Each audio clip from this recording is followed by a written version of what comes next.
This is Rue Ziegler, and I'm interviewing George Abate for the Jack Davies Ag Preservation Fund. And today is February the 23rd, 2009, and this is tape number 1. So, George, I wonder if we could start with your telling us a little bit about where you grew up. I read that your parents were Italian. My name is George Abate.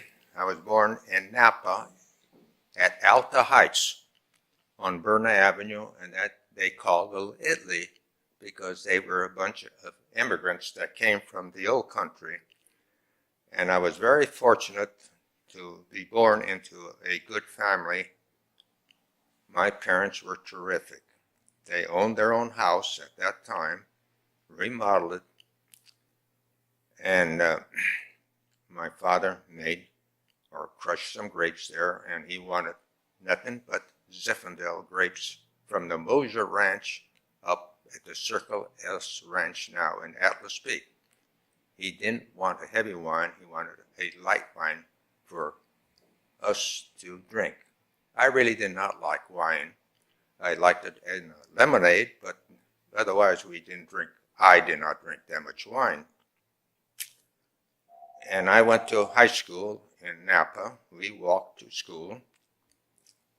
And after I graduated from high school in 1939,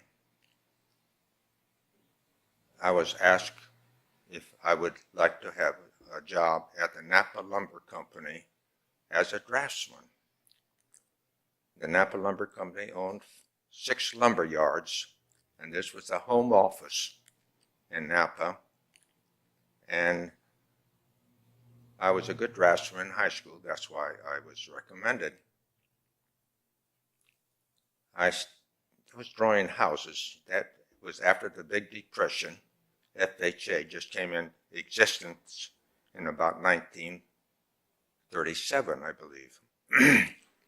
And people were able to get a loan, but the loan was a little different than now. They had to own the real estate, the lot, different than now.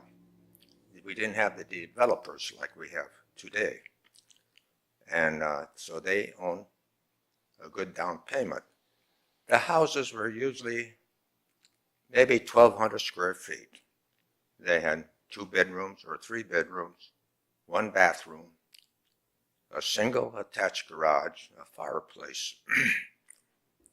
And the cost factor was roughly around $4 a square foot to build that house.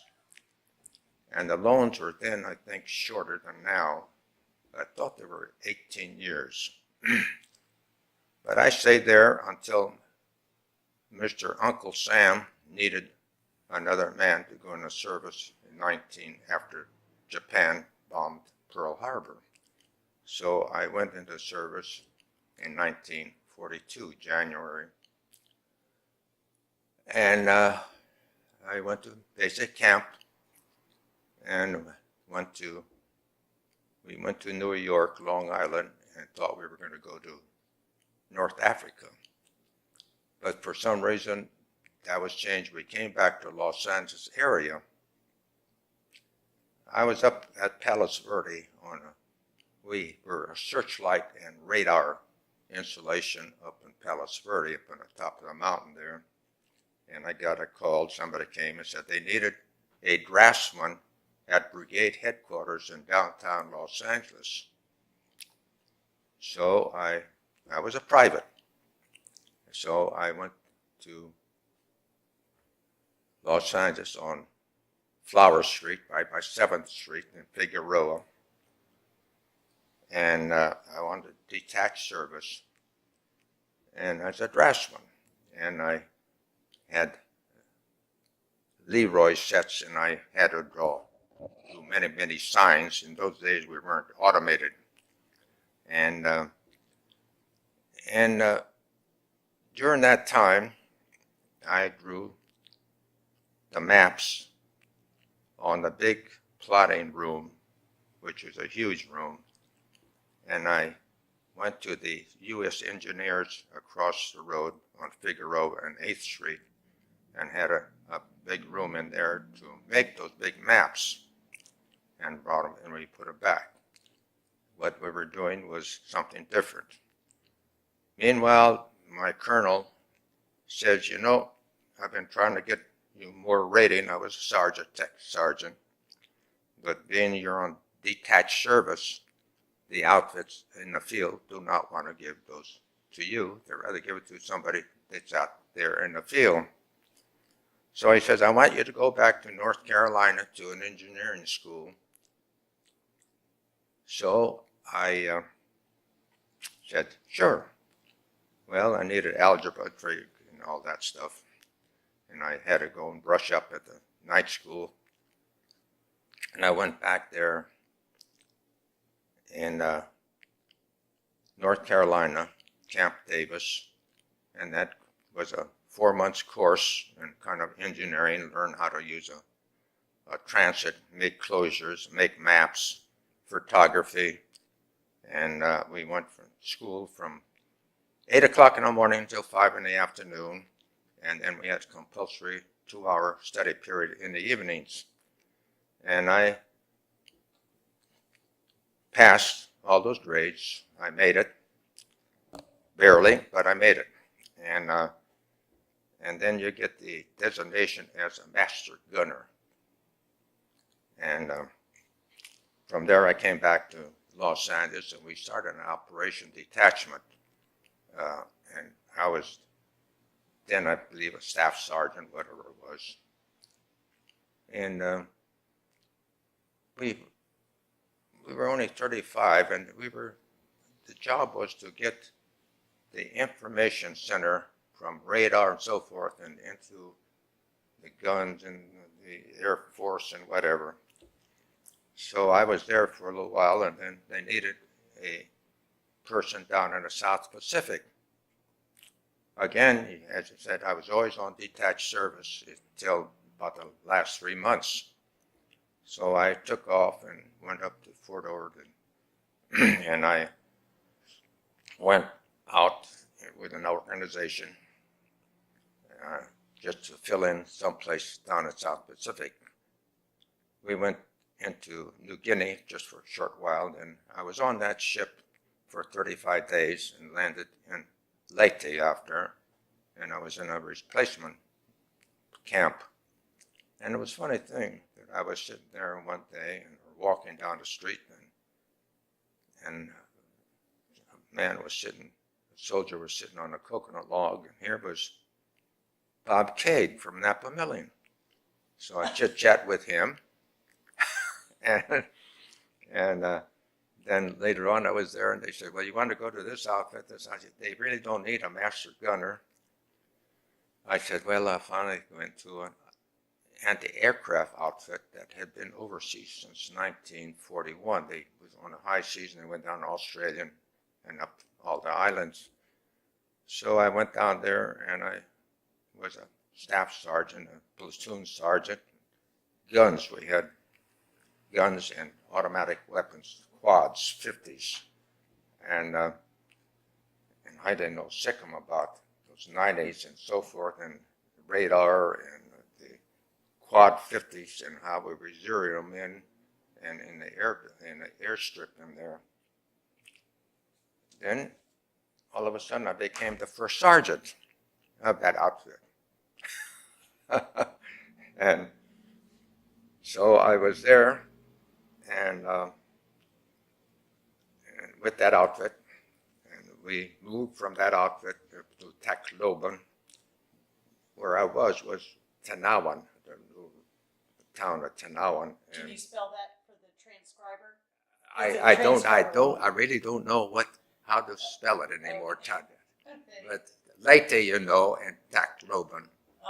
And in the Philippines. I stayed there, and then I came back to the States, and I filled in as a first sergeant for a tank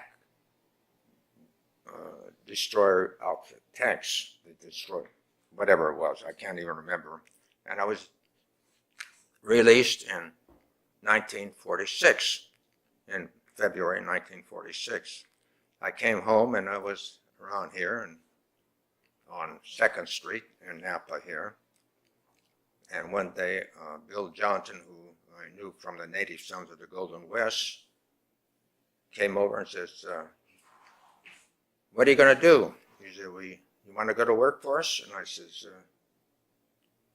well, I never thought of what we were going to do. I was in home only for about 3 weeks from the service. And he said, we need a draftsman to draw maps.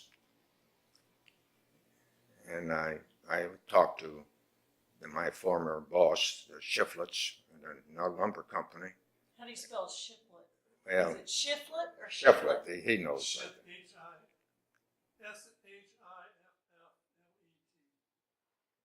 S-H-I-F-F. And his grandson is a surgeon at the Queen of the Valley. Shiflet. That was your Yeah, previous Wade. boss. Yeah, Wade. That was the owner, the owner of the lumber yard. Napa Lumber Company. He was the big boss, and my little drafting department was probably 8 foot square, and he had to walk through my department to get to his office, so I had to be on top of things. You had to be alert. So you went to work for this guy. I went to But work you're for still at the Napa for the assessor's office, county assessor's office. Oh, He asked me if I wanted to go to work for the county assessor's office okay. as a draftsman. I see. So I became the draftsman in that office. And they all had been there for many years, and here's a young punk that came from out of the service into this organization. I stayed there about 4 years and learned all about making maps and a little bit about appraisal. So you were drawing parcel maps? Yes, yes, that's what I was doing. And because if you split a piece of property in those days they didn't have the regulations that they have now. You were able to split a piece of property and Right. and deed it to your son or somebody, whatever. And we didn't have the regulations, so we had to do a lot of different things in there. And sorry to interrupt. So now, what was the name of your boss at the county assessor's office? Sam Weber was the assessor, Sam and William Weber. Johnson was the assistant. Okay. And then I was there for a while. Then the city of Napa needed a city assessor in 1950, and I was 30 years old. And somebody mentioned my name, and I was asked if I wanted. There was 3 or 4 people after it, and being I had some experience in the assessor's office, I got the job as city assessor for the city of Napa. And I was there off and on with Lee Roberts. Do you remember Lee Roberts? Lee Roberts loved to annex property. Now, what was Lee Roberts? He was a city manager for the city of Napa. And Lee, I recall working on one, and the strip annexation for Stanley Ranch. And that no longer you can do. Strip annexations. Go down the road 5 or 10 miles and annex a piece of property 5 or 10 miles down the road into the city. Oh. This is outlawed now. Right. Cherry, that's right. And it It's wasn't. called cherry stem annexation.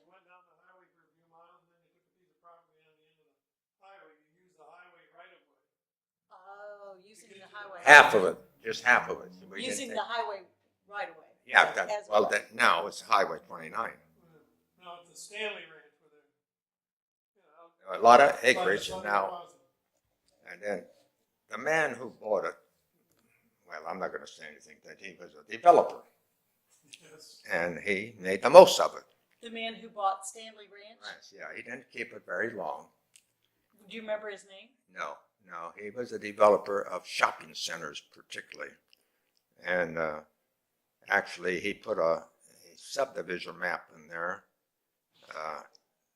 And the only reason was that he was going to subdivide it because they didn't have all the facilities there. But PG&E had to come through with a big power line, and they had to condemn his property.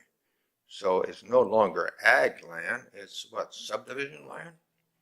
The evaluation might be a little different at condemnation.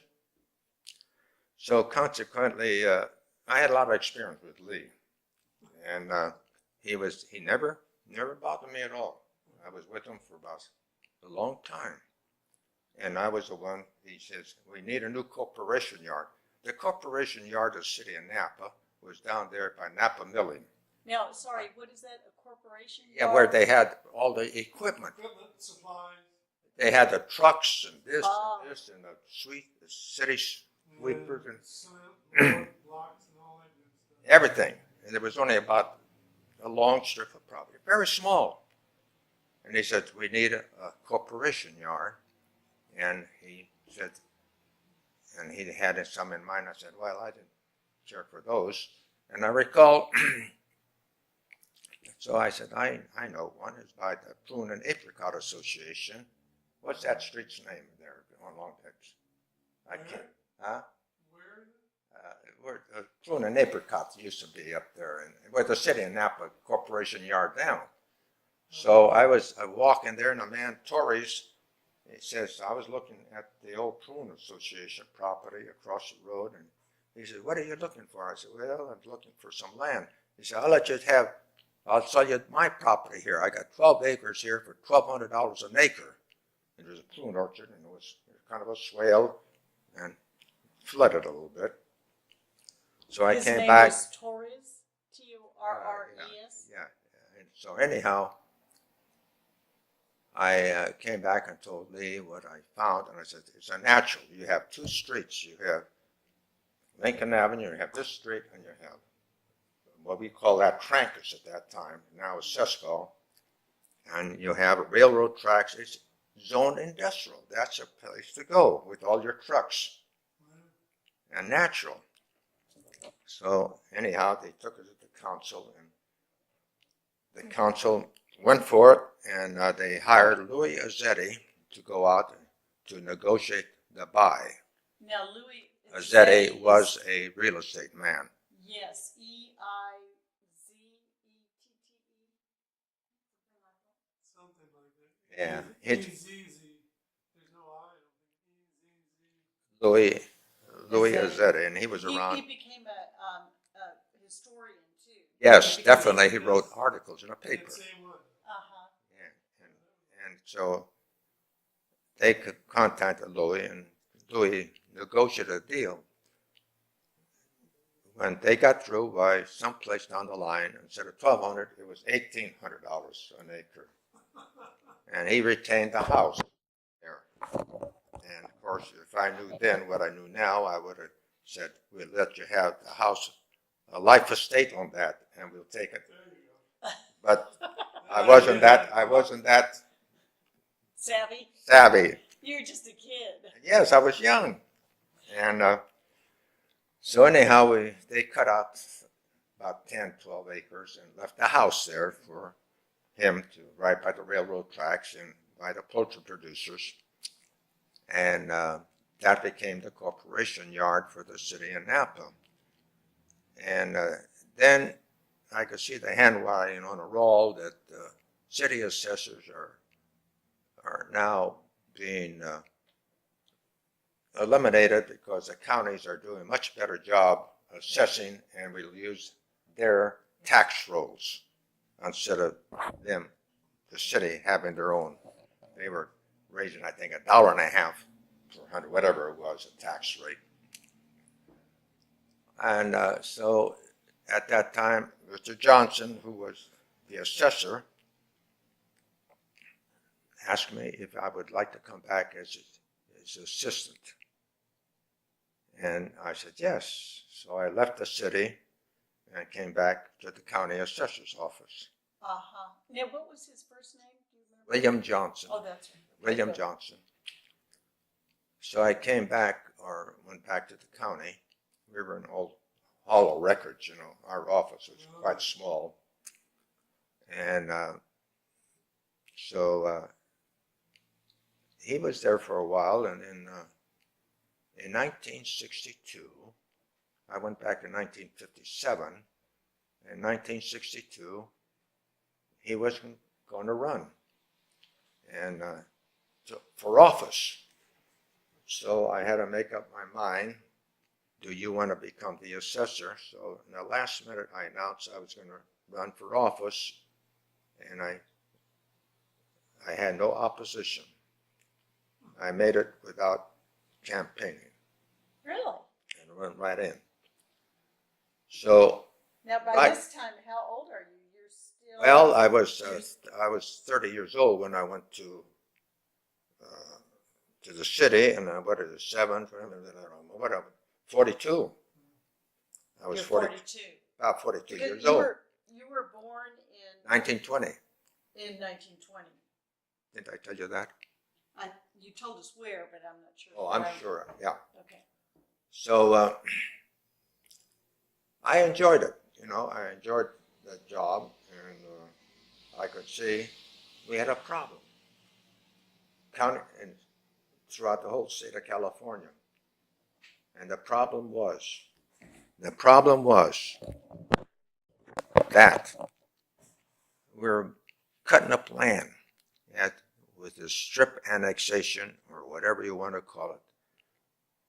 The cities, particularly Santa Clara County, had a big program as progress of some sort to go up, and they had all these cherry trees and orchards and so forth, and they would go down the highway or along someplace, and they would sell a 5 or 10 acre parcel of land or whatever, and create a little shopping center. Well, what happens to the land from where the city and to that little area 5 or 10 miles down the road? How are you going to value those cherry trees or orchard as an orchard or potential subdivision or commercial property? And consequently, people start selling off their land for commercial property or subdivisions. And they did that throughout the state of California. And being I went to a lot of meetings as a city assessor, I went to a lot of county meetings, and I could see what was happening. And also, I could see that Napa had a problem. We had to do something. We had to do something to stop this. And I think at that time, I was able to communicate very well with a fellow named Al Haberger. And Al and I got along very, very well. And I talked to Al and showed him what I thought was going to happen if we did not. Because, you see, in 1940, Napa was an economic county. By that I mean we had about almost 1,400 egg-producing farmers, chicken farmers, 1,400 of them. In 1940. 1940 to 1950. You had that many chicken farmers, and they might have had 3,000 hens or 5,000 and making a living out of it. And these chickens were not in cages, they were on the ground. Free reign. And then we had 6 slaughterhouses in Napa County. Slaughterhouses. Oh. And then we had, I can't remember the number of dairy farmers. We had the grade A and the grade B dairy farmers. You know the difference between those? No, I don't. One, grade A, is that they could sell that to a creamery and sell it as raw milk, maybe. And a grade B means that barn was not that good shape. It might have dirt there, and they can't wash the udders and so forth. And consequently, that milk was transported in 5-gallon cans to Sonoma to the cheese factory. They went out every morning. They went up and down the valley and picked up the flatbed trucks of 5-gallon cans of milk to not under refrigeration at all. Went over there every day. And it went to what? So no much of the cheese factory, and they made cheese out of that. Ah, I see. You might, Al Haberger was the county administrator. Yes. Yeah, well, he says. Yes. What year I was did just he going- come? What year did he come here in Napa? He came. He was the first county administrator. Yeah, I think it was around 1960. Well, he was county administrator starting in, well, as early as 1966, but I don't know actually No, no. the year. I know that he was in 66, but maybe he was here before. After that? No, wait a minute. I think that might be close to it. Yeah, 1966. Before that. I thought before that. Well, he I may think have been before. there before. Yeah, I before just know that 1966. that he was there in Yeah. 66, but he may have been there before. Because I became assessor in 1962. And I was able to talk to Al and showing him what was going on. And he went out with me. Yeah, but the auditor used to work as the county administrator. What was his name? Remember the auditor, the Marine guy when I lost one leg? Yeah. Anyway, he served as a county administrator. Yeah, he lost the job. Yeah, he was unhappy. When Al- Yeah, wait a minute. The names come to me. Takes time. That's okay. So you were tax assessor now for 5 years, is that correct? At that time, From 1962 to 1967? well, I became tax assessor until 1980. Oh, Wait a minute, 1987. how did I get that wrong? Okay. I got about 6 terms. Oh, I guess it was your first term. Somewhere I read 5 years. Yeah, no. That was your first term. Yeah, Oh yeah. my gosh. And I didn't have any opposition until my last term, and you know who that was. Oh, yes. The Well, chairman. let's not get there yet. I'll get to that later. Yeah, we'll get to that later. But now, So now you're talking about how 19 well you got along with Al Hamburger. Yeah, he and I got along very well, and And why did you get along so well? You just saw eye to eye on land I issues? think so, and different issues that we could see different things together. I mean, he said, George, what are you going to do for lunch today? And I said, well, what project do you have up the valley? He would come with me to see it. I said, I'm going to so-and-so property that's being this or that, an old winery, and I have to go personally. They want me on the property. I want to go with you. And he'd go with you. Yeah. And And now why was he interested in going he with you? wanted to see the county. He wanted to see the county. He was, to me, he was a good man. He was your boss, but he wasn't my boss. I was elected. I could tell him to go to hell. Yes, You say, that's a difference. I was not appointed. I was elected by the people, and the board had no control over me. They control my budget, which is a kind of a control. kind of a control. If you don't have any money. Yeah. But he was just genuinely interested in finding out everything he Yes, did. he could from, yeah. And being I was here a long time, and being I was Italian, and he liked Italian foods. He loved Italian foods. And I knew a lot of the paisanos around, and they would invite us. George, bring the county administrator, and I'm going to make raviolis and that's rigucci supper. Yeah, You know, the rigucci. That's Or REGUSCI. yeah, they have a dairy. They have not a dairy. Now they have a winery. winery. They had a dairy before Oh, they had a dairy. Where was their dairy? on Silverado Trail. Okay. Now, I just want to interrupt for a minute to ask you, from what part of Italy did your parents come? Como, Oh, Lac Lake del Como. Como? Yeah, way up Wow. there. That's good country. Oh, that's one of the Fenagro, most Fenagro. beautiful places in the world. Yeah, I have a couple of cousins back there. They have big hotels in the Lac del Como. Fenagro is where my folks came from. But they were poor people when they came to this country. How do you spell the village they were from? I don't know how to spell it. It's How do you say Fenagro. Fenagro. Fenagro.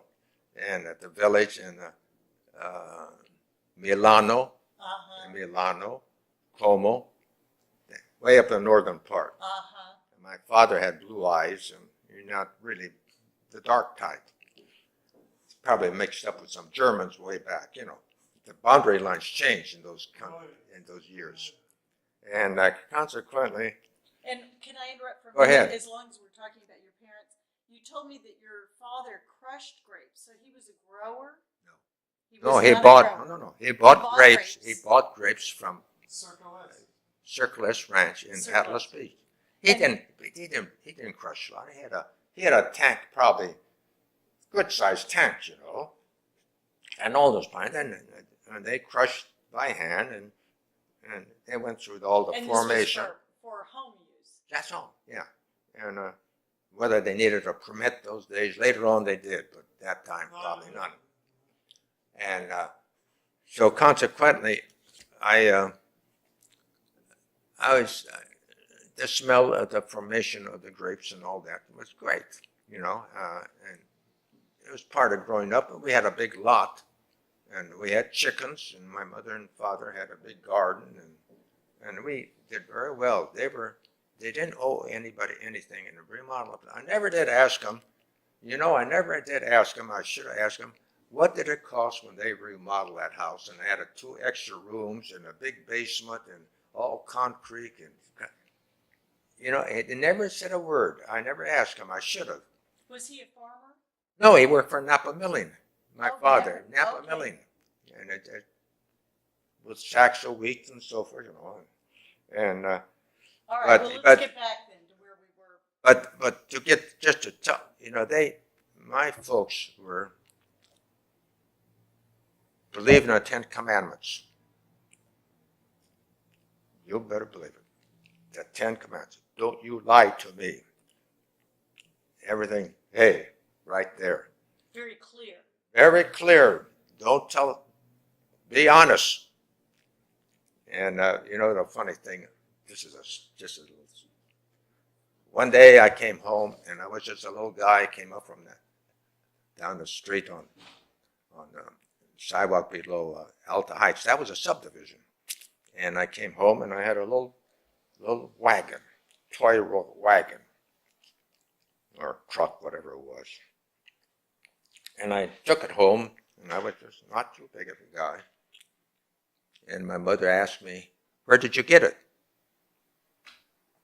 And I told her where I found it. I said, down on Silver Trail on the sidewalk, and there are no houses around. Does it belong to you? I said, no. Portala that. Take it back in Italian. Dasso, now. Portala de. Dasso. I'll never forget that. She made me. She made you take it all the way back to where you. Very honest. But I didn't mean to bring that Oh, out. that's a very interesting story because most people that who knew you always say that you're very forthright, you're very direct and clear and honest. So this is But- obviously where you got Yeah, it. definitely. To the point, sometimes really, it hurt me to be so honest. Just a bit, I hurt myself. You mean as a tax assessor? Not for my own personal use. I wouldn't take advantage of you if you were going to sell me something for half the price. I said, are you sure you want to do that? You know, to the point. To your own disadvantage. Yeah, but I was straight, and I went to many, many meetings, as you know, with the real estate people, and one says, you like to argue? I said, no, I just like to get the facts out the way they should come out. Because real estate people sometimes have different viewpoints on things than. In value. And so, but I never had a problem. You know, I used to walk to and from work, and as I say, I didn't go home and drink anything. I didn't take any aspirin, and I just loved what I was doing. But I was there full time. They could find me. And if you called into my office, that gal better not, and if I wasn't in, or was in, that gal better not ask, who's speaking? I don't want them to ask who's on the phone. Oh. I want direct in. When they call. Direct in. direct it in to you. Oh, yeah, if So I'm you not wouldn't- in, he'll call you, and, but I don't want them to say, well, who's speaking? Because sometimes I've had people, I knew they were there, but when they said, who's speaking? George Abate. He's not in. The boss is not in. You've been there. And that's one of the things, and then, my golly, I call you during, and I make a recording that you called and the parcel number and all that. So, but I would call, before I went home that night, I would call to clear up all the phone calls. And some of them guys were mad. I know. They were mad. Now, are we talking about the ag preserve at this No, point or no. not? They were mad about assessing. the assessment. Yeah, we're not on the ag. Yeah, preserve not yet. But on They the just assessment, because we just probably valued their property increase of 50%. And, and it's going to cost you money. I just increased it, and it's going to cost you a lot of bucks. And there was a lot of times, that we, to keep up with the inflation in the sales, you had to keep, my ratio had to be around 25% of the market value. Wasn't that an ordinance that you had to? Yeah, but it's a tax law. The tax ordinance. Yeah. That you have to Keep it assess it. Well, you had to, 25%. yeah, because if you went way down below, then the state would come in and raise all the properties up to whatever needed to come up to the 25%. Okay, so for the record, then we're talking about an ordinance. Well, not an ordinance, it's a law. It's a tax law. Tax law. That requires that you assess. Say assessors. 25% At of that the time. market value of a property. Yeah, at that time. At that time. So this is like the early 60s. Yeah. We didn't change that until Prop 13. Right, it used to be that the county would go through and approve its budget for the coming year, and then they would set the tax rate, and the tax rate would be to raise sufficient money to cover that budget. So first you did the budget, then you set the tax rate, and then they give it to George to allocate it to the property owners. So We sent them the tax bill. yeah. In those days, it was not like Prop 13. You couldn't increase it beyond a certain percentage. But in those days, you set the tax rate to cover whatever was in the budget. It was needed. That was needed. And the school said it at the same time. And then later, I had to give the schools an estimated what I thought the percentage would be for the coming year, so they could set their budgets. And I says, why don't you just wait and set your budget accordingly, not to see how much you got in advance? And what happened? well, we would have to do it. The law says I had to do it, and I would give it to them. I try to not go too high. I would try to be as honest as close as possible, so they didn't make their follow up their budgets. But you see, the state they sampled your county every third year. They came in and they stratified it, and by stratifying, the high ones would get, like Kaiser Steel would get it every year. And then they go through and they get 300 of them, and they would sample you to see what ratio you are really. You may say one thing, but you're not there. You might be only 20%. And then they would stratify you. I remember, pull those out, and then later on, they'd be looking at residential as well as business yeah, that's what I properties. mean. Yeah. They would be so many residentials, so many Some commercials, so many, whatever the values are. Right. But there would be 300 of them, and then they would tell you what your ratio is. Now, it was important to hit that. Now, you could hit 25% without one high one and one low one. And then later, it was a coefficient of dispersion. It was very important. How close are you on that bullseye? And all the time.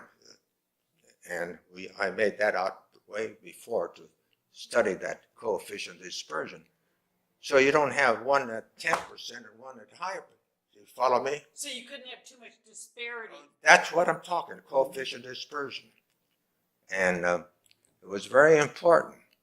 And then you kept that up because we'll just say it takes you about 3 years to revalue your whole county. 3 years you go through. And we'll just say that you revalue 1/3 of your county or whatever, and then you were too low, and the state would come in and raise the whole thing. So here's a man that's already at 25%. He's going to get another 30% up. And I didn't like that. I never went for that. I said, if we do our job, we won't have to do that. But it was okay until about 1966. Then things start changing. We had a couple of assessors that committed suicide. Well, I looked up to him. San Diego was one of them. I looked up to that man. I thought he was, well, they played,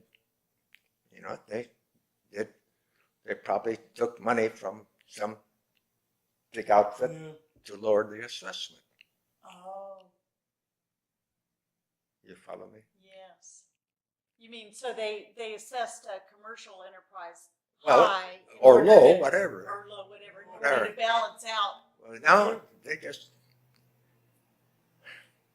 if you paid them enough money, Do you want me to try? yeah, and he went, So the but then he went to, they're not in jail, but over there in Vacaville, there's someplace. Oh, yeah, back in Yeah, there was kind of a jail, and that's where he ended up at. these are the two He was an assessor. assessors Yeah, he was an who assessor. committed suicide. One was in San Diego. San that committed Diego. suicide. And Russ Walden went to prison, and there was 2 others that went to prison. Because, for instance, they were doing something different. And Russ was really organized because he was a lawyer, and he had everything under control in Wasn't San Alameda Francisco. County a part of that too? The Alameda County. Alameda, He went to Vacaville too. yes. And nice. He was a nice person, Yeah. real good. He got tripped up by somebody, where Russ was different, just off the record. Oh, ag. All right. So So now- 1966. Okay, so now we're in 1966. This is when we had all our problems. The assessors. They were not, for instance, in my findings, or they found that my ag land was probably 18 or 17%, pretty good level, and my houses were maybe a little higher, and our personalty was about the same. Where San Francisco, their personal property might have been 50%, and the houses were only 10% out in the Sunset. Why? Because they voted out there. Oh. Wow, what a difference. So consequently, that's why he had problems and whatever. And so out of all this mess that we created, the 58 county assessors going every direction, because we were elected, so Assembly Bill 80 came into existence. And that's it. We all had to do, bring it into the 25%, and we had to be within a certain percent of that 25%, or else we get an order. And that was Assembly Bill 80. Assembly Bill 80, that was the one that put a lot more teeth into, and we had to do a better job because we were not doing the job that they said we should be doing. Is this about 1966? 1966, I came in as a, well, then I had to go out and do some revaluing, and that's a time when I said, Al, I said, we need something to protect it because there are going to be people out there. They're going to get out of the prune orchards and the pear trees and so forth, and want to do what? Cut up the land, do something other than. Was it economically feasible to have prunes yet? I don't know. It was getting to that point where the young people didn't want to pick prunes, and the prunes. And here we had the Prune and Apricot Association big building is still there, and across the street was the poultry producers. They had all these chicken farmers belonged to the association. They had a big feed store. They didn't go down and buy like Napa Milling. They had their own. They get a discount, and then we had walnut growers up the valley, and so something had to be done. And I told Al something, and I showed Al what's happening in a lot of the other counties. And I said, we need some good planning in here. So he could see it. What was happening to the farmers? Yeah, well, what's happening to going to happen? Mm-hmm. And he got his staff together, and Jack Fisk was there, and he was able to, he was the boss. Jack Fisk is F-I-S-K-E. Yeah, you have one here. You have one in there. And we met in many, many places. And I also brought John Williamson over before that. And we met at the town hall at Yountville to discuss the Williamson Act and the size of a preserve. Right. And I said, I don't want a 40-acre. I want it bigger at that time. Oh, you wanted it bigger? Oh yeah, that's not in a valley floor now. I'm talking about on land. The hillsides. Well, but they're good land. And I said I want at least 120 acres.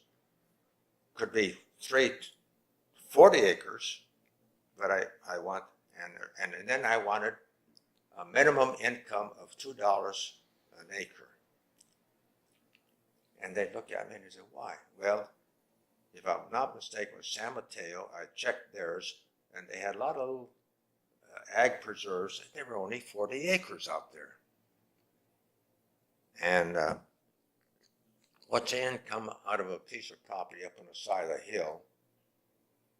Very low. Now, what do you mean by $2 per acre?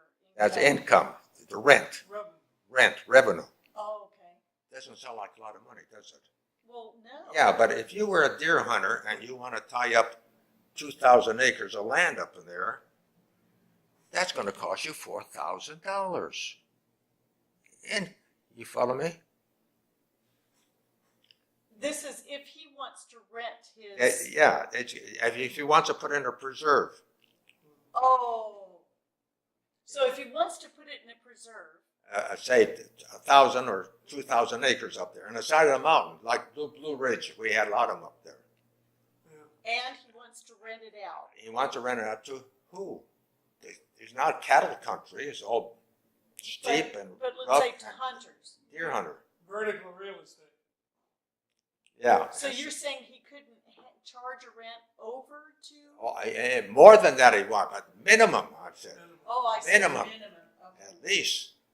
And down in San Mateo, there was no limit like that. And I remember, what's the name over in Suisun, not Suisun, but the other side of Woodland Valley.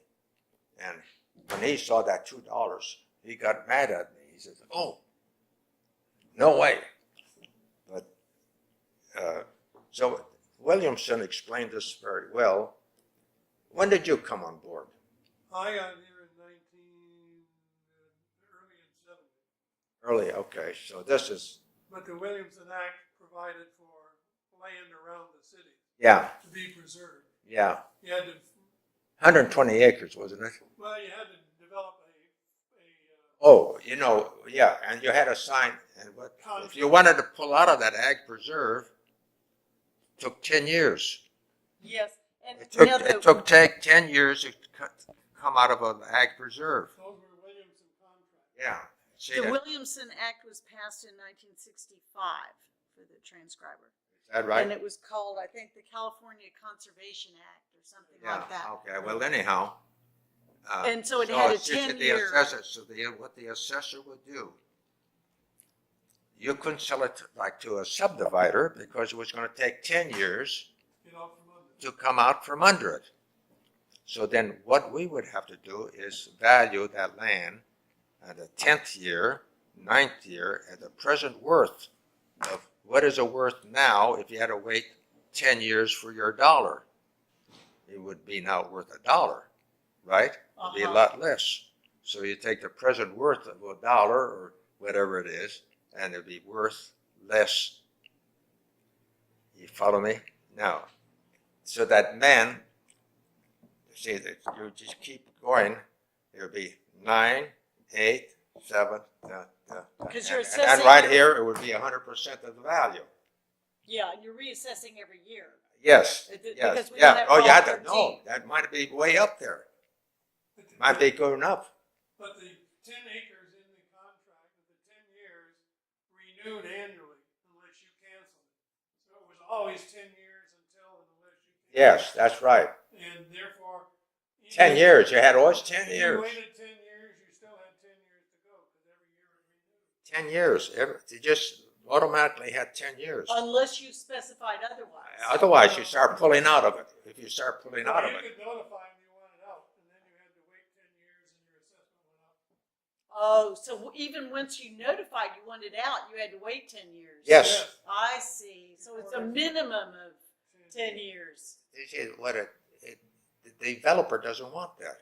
The developer wants to build, say, within 6 months or subdivide that property or do something other than what you have it for farming.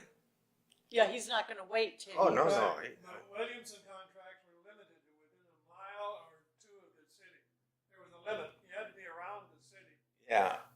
You mean It was wait, let's stop for a minute. So under the Williamson Act, you had to be a mile or more out of the city?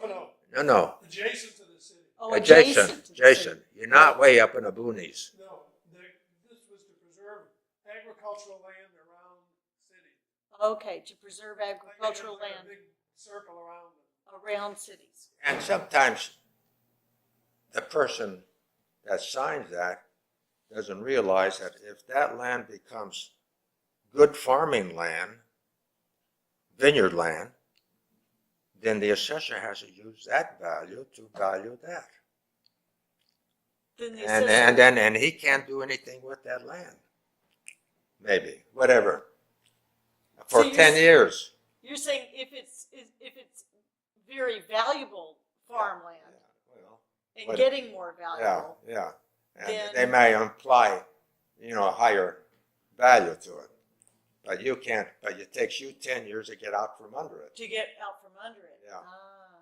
But it got, and we had a lot of meetings. I remember going up to even Howell Mountain a couple of nights up there. And,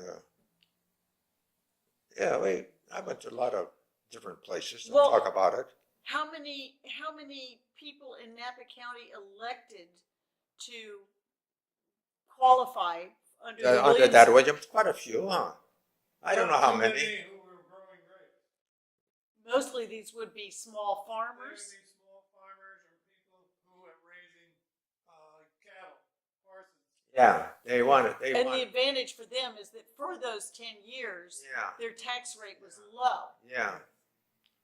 Okay. I remember your friend up in Capel Valley, Essler. What's his name? He's on the list here. He's the Oh. second man, or what's his name? Essler? I can't. Yes, Belser. Carl J. Belser. Isn't he the one that up in Capel or Childs? Childs Valley? Could be Carl Belzer, I knew, was the planning director for Santa Clara. Santa Clara. No, this. So it's not Belser you're thinking I'm of. thinking of. Well, I remember he had one up there, and they pulled out of it, and there's a. I forgot. They got That's all pretty right. complicated. They did.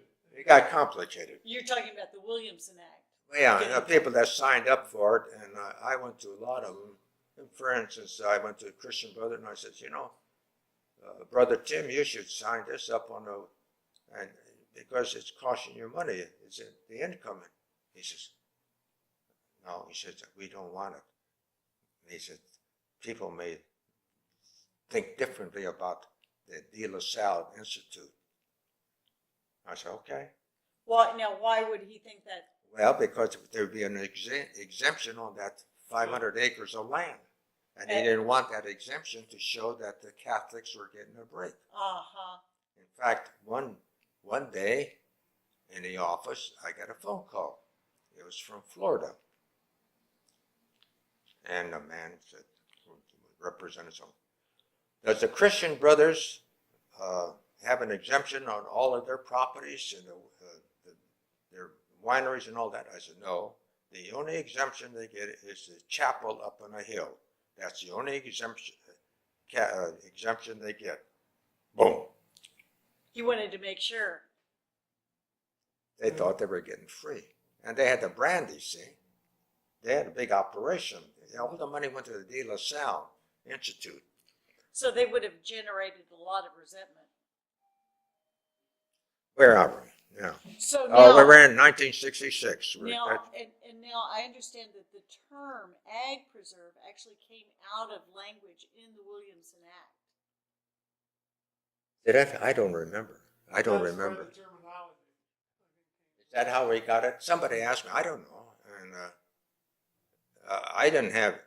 I just was able to get Al Halberger interested. From there, I went to a lot of meetings. Now, were these meetings that you went to, were these meetings to discuss the Williamson Act? No, to the Ag Preserve now.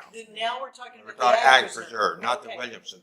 Williamson was Earlier. that's different.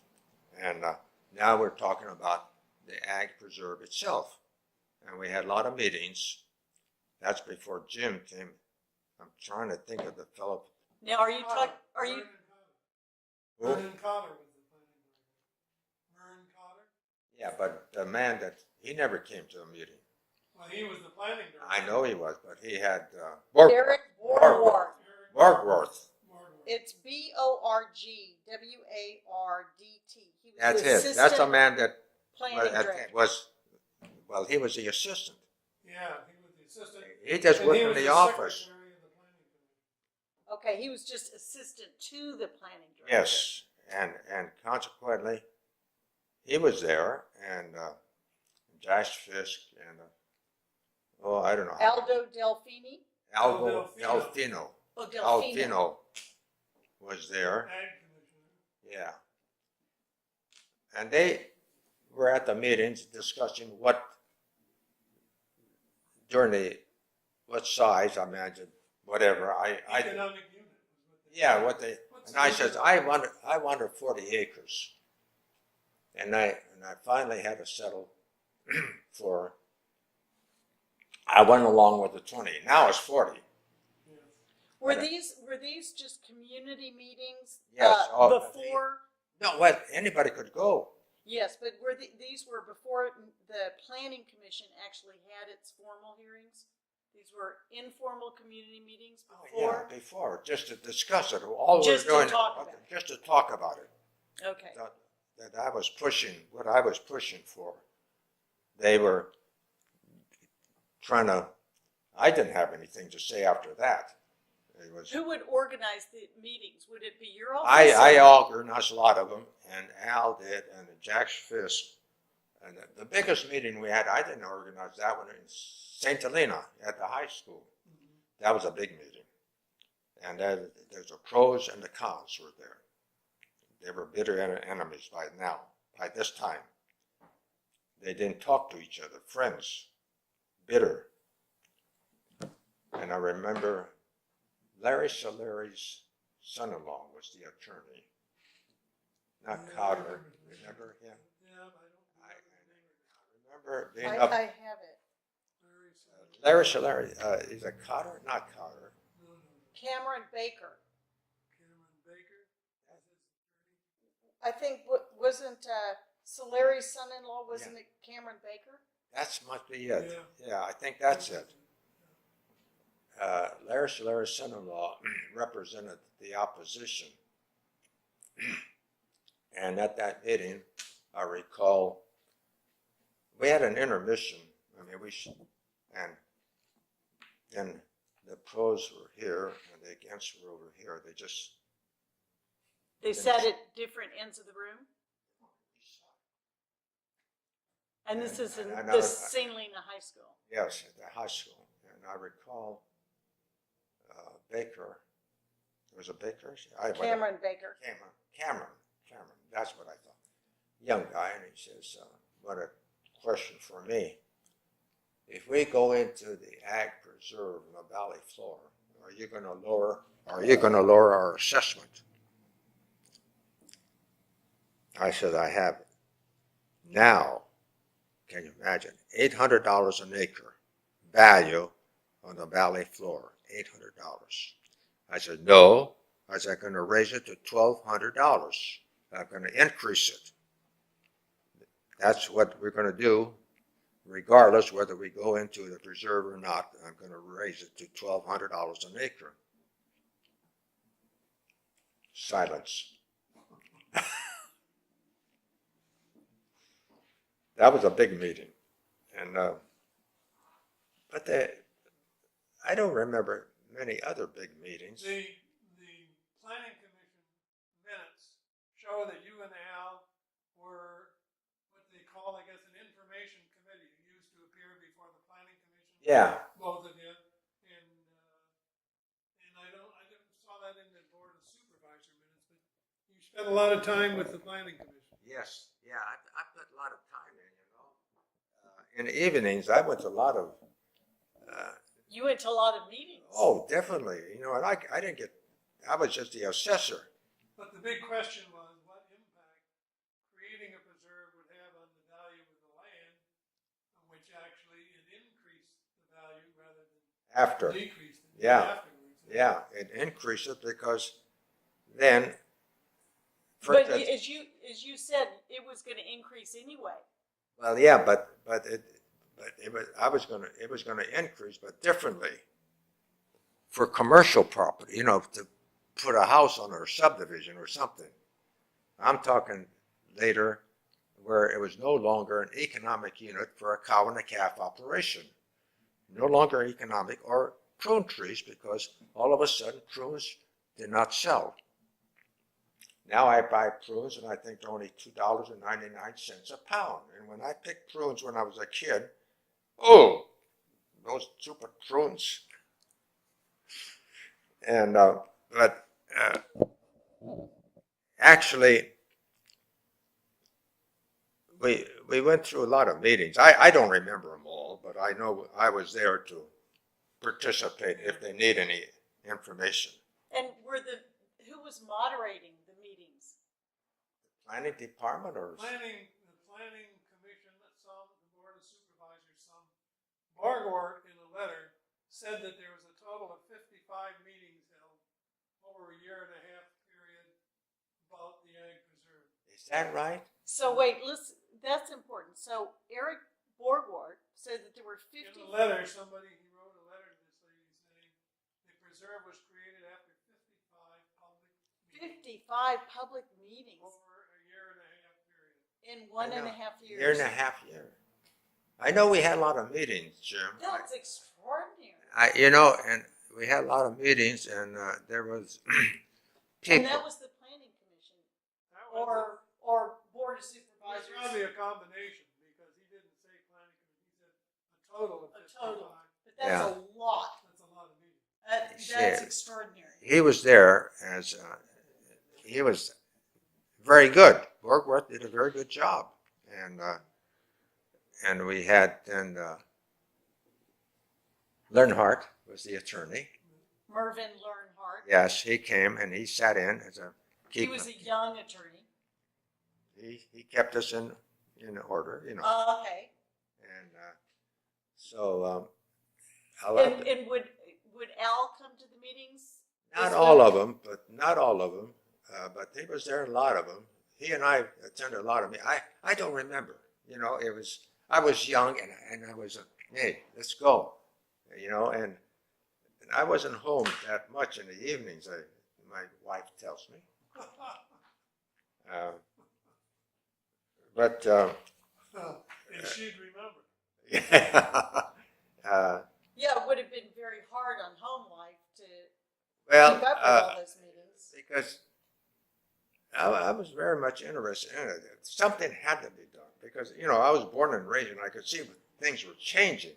Yes. And for the almighty dollar, I'm sorry, we've got that problem right now in the United States. But we have created for the almighty dollar. Greed. When you pay a man Do you want me to turn it off? when you pay a man $83 million a year with a Merrill Lynch, for what? And they were almost busted. They were making 125% appraisals, and instead of 100%, and they sold that paper. Anyway, greed. There's a lot of funny things. Well, not funny, ha-ha. The other funny. And Merv Learnhart came, and Do you remember a TV debate that was held and filmed between Lowell Eddington and John Daniel, who was a strong opponent? one was the opponent there. And it was moderated by Casper Weinberger. That was KQED. Casper worked for KQED. Oh, Casper worked for KQED? Oh, yeah, I was interviewing Yeah. Casper. Yeah. Oh.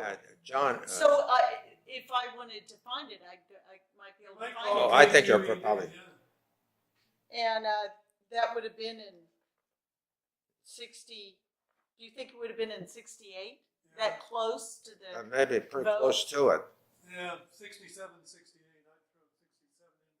Probably 68. Eddington wasn't. What did Casper Weinberger do at KQED? He was an interviewer. He had a kind of a news program. I was interviewing. At that time, I was doing the ABAG, the general plan for the Bay Area, and I was interviewed by him about that at KQED. So. Is this the Casper Weinberger? I didn't know he started out as a journalist. I don't know as he started out, but he was working there interviewing. He had a news show of some kind, or interview show. He interviewed personalities. He interviewed personalities. Wow. Well, so I'll try to find that tape because that would be very interesting. Now, Lowell Eddington was not a supervisor at that time. No. I think he'd already been a supervisor. He And was he stepped down. And he stepped down, but he was for it, and I was able to talk to, fortunately, most of our supervisors, and they were for it. I talked to them. Julie Keoka was one of them, remember? And he and Louis Strala were very close friends. And Louis Strala was... Don't you point your finger at me. I'll vote the way I want. That's what at that meeting. Louis Strala said to Julius Keoka. And he would call me. Julie would call me, and talk to things. And he had a lot of faith in me. And was Julius Keoka a supervisor? Yes, at but second district. Was he for the Ag Preserve for it all along, or did he? I'm not too sure exactly. He was 100% with us all the time? I think most of the time he was. I think he was. I think most of the time he was. He was leaning for it. Yeah. People pushed it. And then I think the last minute when Louis Strala did that to him, it convinced him that you don't point your finger. I'll do what I want. And I think that was the breaking point. Right and he there. made the difference in the vote. I don't know. I don't know what they did or not. Jack Ferguson was with it, and Ferguson was with it. Everybody was with it except Pete Clark. Pete was. He was with it, but he abstained because he wasn't at that meeting. Well, he missed the meeting, and therefore he couldn't vote. The lawyers told him that if he voted, he could jeopardize the whole thing Yes. because he hadn't heard that testimony. Yeah, it wasn't at one of the previous meetings, and they couldn't vote on the issue. So he abstained. So Julius's vote was. Oh, important. That Very day important. when we came in there, and there was, what's her name? Dewey Anderson Dewey was for it. He was in it after, I think, Yeah. with it, after. I was able to get to Dewey. And that was a very important upstairs in the old boardroom. And so now we're talking about the hearings that were before the Board of Supervisors. So That's a final vote for them to say, yes, we are going to create it. Right. Create it. Planning commission vote was advisory. It was to go ahead and do it. But the But- board had to take the action because they're the legislative body. Right. Planning commission is only advisory. Yes, so just for the transcriber, in case she didn't pick up your voice, the planning commission's vote was advisory only. They held hearings and they decided to advise the Board of Supervisors Correct. to recommend in favor of the ag preserve. And I think that was in December of 1967. Could be about that time. Well, We had No, sorry, it was Later. mid-January of 1968. yeah. The Napa County Planning Commission approved and sent the legislation. that was for it. ag preserve to 68. the Board of 68. Supervisors. Yeah, that's when we had our anniversary, right? Yes. So now in 1968, the Board of Supervisors holds its public hearings Right, in March. right. And the board members were Henry Wigger, Jack Ferguson, Julius Caioca, Caioccca, Dewey Anderson, and Pete Clark.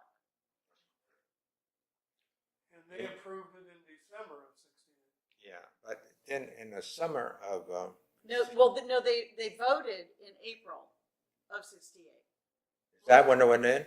They voted, the Board of Supervisors vote was April 9th, 1968, 4-0 in favor. What the- When was the planning commission? And the Planning Commission was January of 68.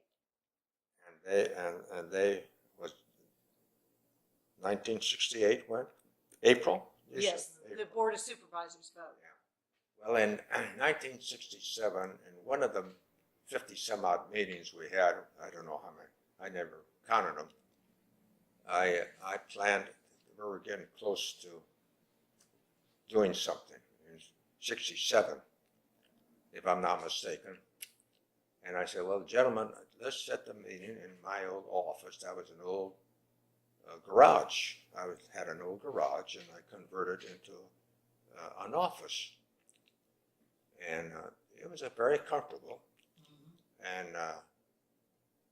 we had room for the appraiser. And we had a meeting every Monday morning with my appraisers.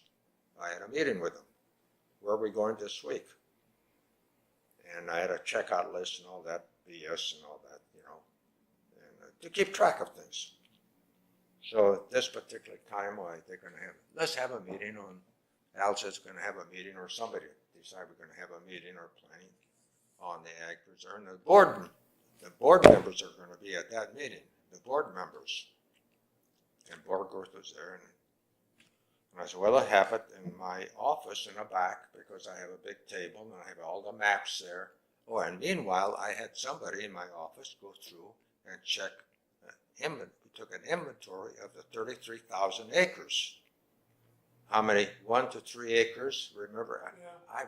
we should have kept. I don't know what I did with that. Now, was this the 33,000 acres on the valley floor? Yes, just the valley floor up to Calistoga. But I had the computer, Bob Benning. Bob Benning Benning was the auditor. Auditor, He and was he, the CAO before Albert Hubbard. and he was very upset because he lost control of the board. Yeah, he had to go back to just being the auditor. And he was upset. Anyway, that's another story. Anyway, I said, we'll have it in the back of my old office. Now, is this in your Assessor's profession- office, your- yeah. the assessor's office? Yeah, downtown. It was on Coombs Street, right across from the Hall of Records. Used Hall to of be Records. what do you call that, where were sleeping Yeah, in the building across from homeless people, homeless shelter. I turned Used to it be over to his them office. after. I turned it over to them. And we had the good facilities in there. Yes, now it's a parking lot. But, you know, they had the swamp coolers. You ever know have you ever been around a swamp cooler? You haven't. Well, if you were around the hot weather and mucky weather and that office had swamp coolers, you put your hand down like this, and then all the people would come up with you. Visible. It was so hot. Oh, well, we had hot weather, and I figured that out. I said, we'll have it over my office. And we had roughly about 95, 102, 103, 105. And that day when they had the meeting, the board members were there, and they, for I don't know, about 3 hours in the back of that room, were discussing all these things. The following week, I had air conditioning in that office. The swamp coolers were all gone, and I had all new air conditioning. No problem, where I couldn't get it before. I'm terrible. Well, you showed him. It's interesting, that building before it was owned by the county was Dewey Anderson's father's repair shop where Dewey Anderson worked. Oh, right. Because you mentioned that Yeah. in your interview. Yeah. That's where that You know how I got in there was that I was at the Hall of Records, and I had the office above the mortuary, the second office for my appraisers and my drafting department. Well, when they saw the old man coming across me, well, everybody got to work, huh? Because the windows were there, huh? So consequently, I said, hey, so I went to the board and I says, well, not Hill, it was the Ford man, Sullivan. Sullivan had it. Sullivan building. Yeah, Sullivan building at that time that we called it a Sullivan building, was the old garage. And I says, I'd like to rent that from the Sullivan. I'd like to rent it from Jack Sullivan for my office. So I was before the board before, and then all of a sudden the county bought it. Yeah. And then, Well, it was like an annex to your office, right? Because you well, no, had- then I moved the whole office out Oh. there. And then the sheriff wanted that. They said, the board said George has priority. He already asked for it to rent it a long time ago. So I got it. And I was with the Native Sons, and the engineer wouldn't put carpets down. I said, the girls can't be walking on that concrete floor. Heaven's sakes. Oh, and George Reinhardt. Right. Oh, you can't have it. County engineer. Oh, everything is against them. So I said, well, I was with the Native Sons, and we were going to put new carpets in that big hall, which is a huge hall. So I got those old carpets, hauled them down, put them on the floor, and moved in. Now, for the record, so tell me what the purpose of the meeting was in this really hot room that you had To finalize what we were doing. about the definition of the ag preserve. Yes, What was going to be the board was there this time, all the board and members. all of the staff, Jack Fisk and the attorney, and Borgworth, and So the planning commission well, staff. well, were there. no, just the chairman. I don't know how many we had. We had quite a few, and discuss, because the board wanted to know, and this was one time we. Could I ask you at this point, was there a lot of consensus among county officials You mean in favor of the ag preserve? I don't know. I really don't. I didn't. You mean the elected officials? Well, both. Elected and appointed. Uh-huh. I don't know. I don't remember. In all the planning commission minutes, there is no record I could find of any county Al Delfino said that 40 acres was necessary, but they settled for 20 acres because 40 acres was, I guess, too hard to sell. Yeah, that's what I wanted 40 acres. That's, I talked to Al. I could talk to Al Delfino. Because I used to take him to all our big get-togethers up in Berryessa, remember? But as far as you know, I mean, there weren't. Oh, any- no objections. No objections. No, Objections. because most of them, I think they were all with us. I think most of them was with us. I didn't hear any objection at all. I even got Bob Benny to kind of go along with us. And, How do you spell his name? Bennington? no, Benny, B-E-N. Oh, Benning. And he was And what was his title again? He was the county auditor. Oh, county auditor. Okay. You see, in those times we didn't combine the offices like we have now. We and I remember Holliger started that. He Called wanted- the umbrella agency. he wanted to combine, Yes, and he wanted me to combine my office. I remember Ellie coming up, the recorder says, George, she says, they're going to combine the offices, and I'm not going to run for office. I like to stay with you as a county recorder. And I says, when did they say that? At a certain meeting. So I got a hold of Al. I says, no way do I want to become with the county. I want to be just plain assessor. And I kept it that way. Yeah, you did. I don't want to combine it. And I don't like it. Now, I'm You know- going to ask you, though, before we get off the subject, what happened at the end of this meeting in this incredibly hot room? they agreed that we should go ahead, and the board was with the staff, and they were going to go for it. Now, was Pete Clark, would he I have don't been remember. against I don't know it? whether he was there or not, Pete. Would he have been against it if he voted? I don't think so. I think he was for it. Well, he, and I quoted him, I wrote years later, said that the Ag Preserve was the greatest thing that happened in Napa County in the last 50 years. So So he that doesn't sound like somebody who's I, opposed to it. I don't think he was against it. He was from, Monticello, He was way up in the mountains up there. I mean, where Berryessa is now. Yes. And he was the supervisor of that district. And Pete was a pretty big guy. And I saw him grab a hold of somebody outside the boardroom. I can't remember who in the hell it was. I don't remember. And what was he doing that for? Well, there was some difference of opinion on some issue.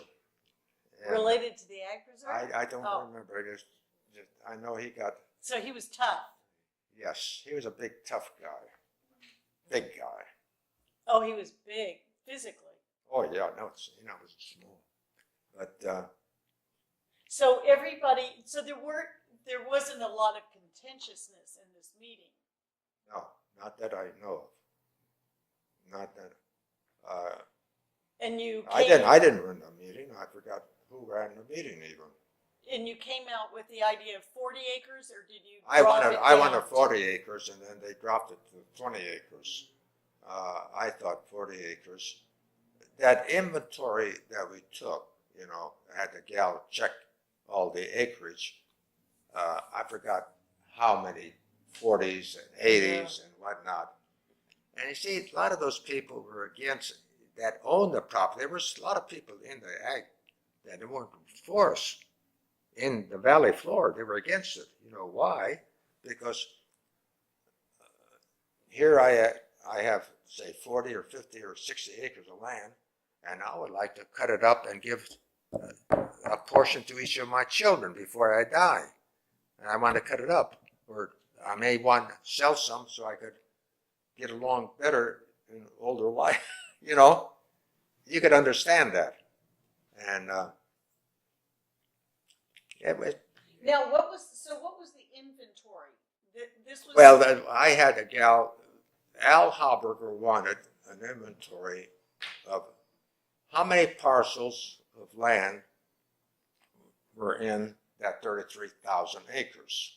Ah, And what was, and how many, one Bigger to, than 40 and smaller than. yeah, how many, 1 to 4 acres and 5 to 10 and so forth and so on. And he wanted to know, so we could give it, the board, he wanted to let the board know how many parcels of land were involved in here. Now I see, How many parcels of less than 40 acres? and how many, yeah, would be affected.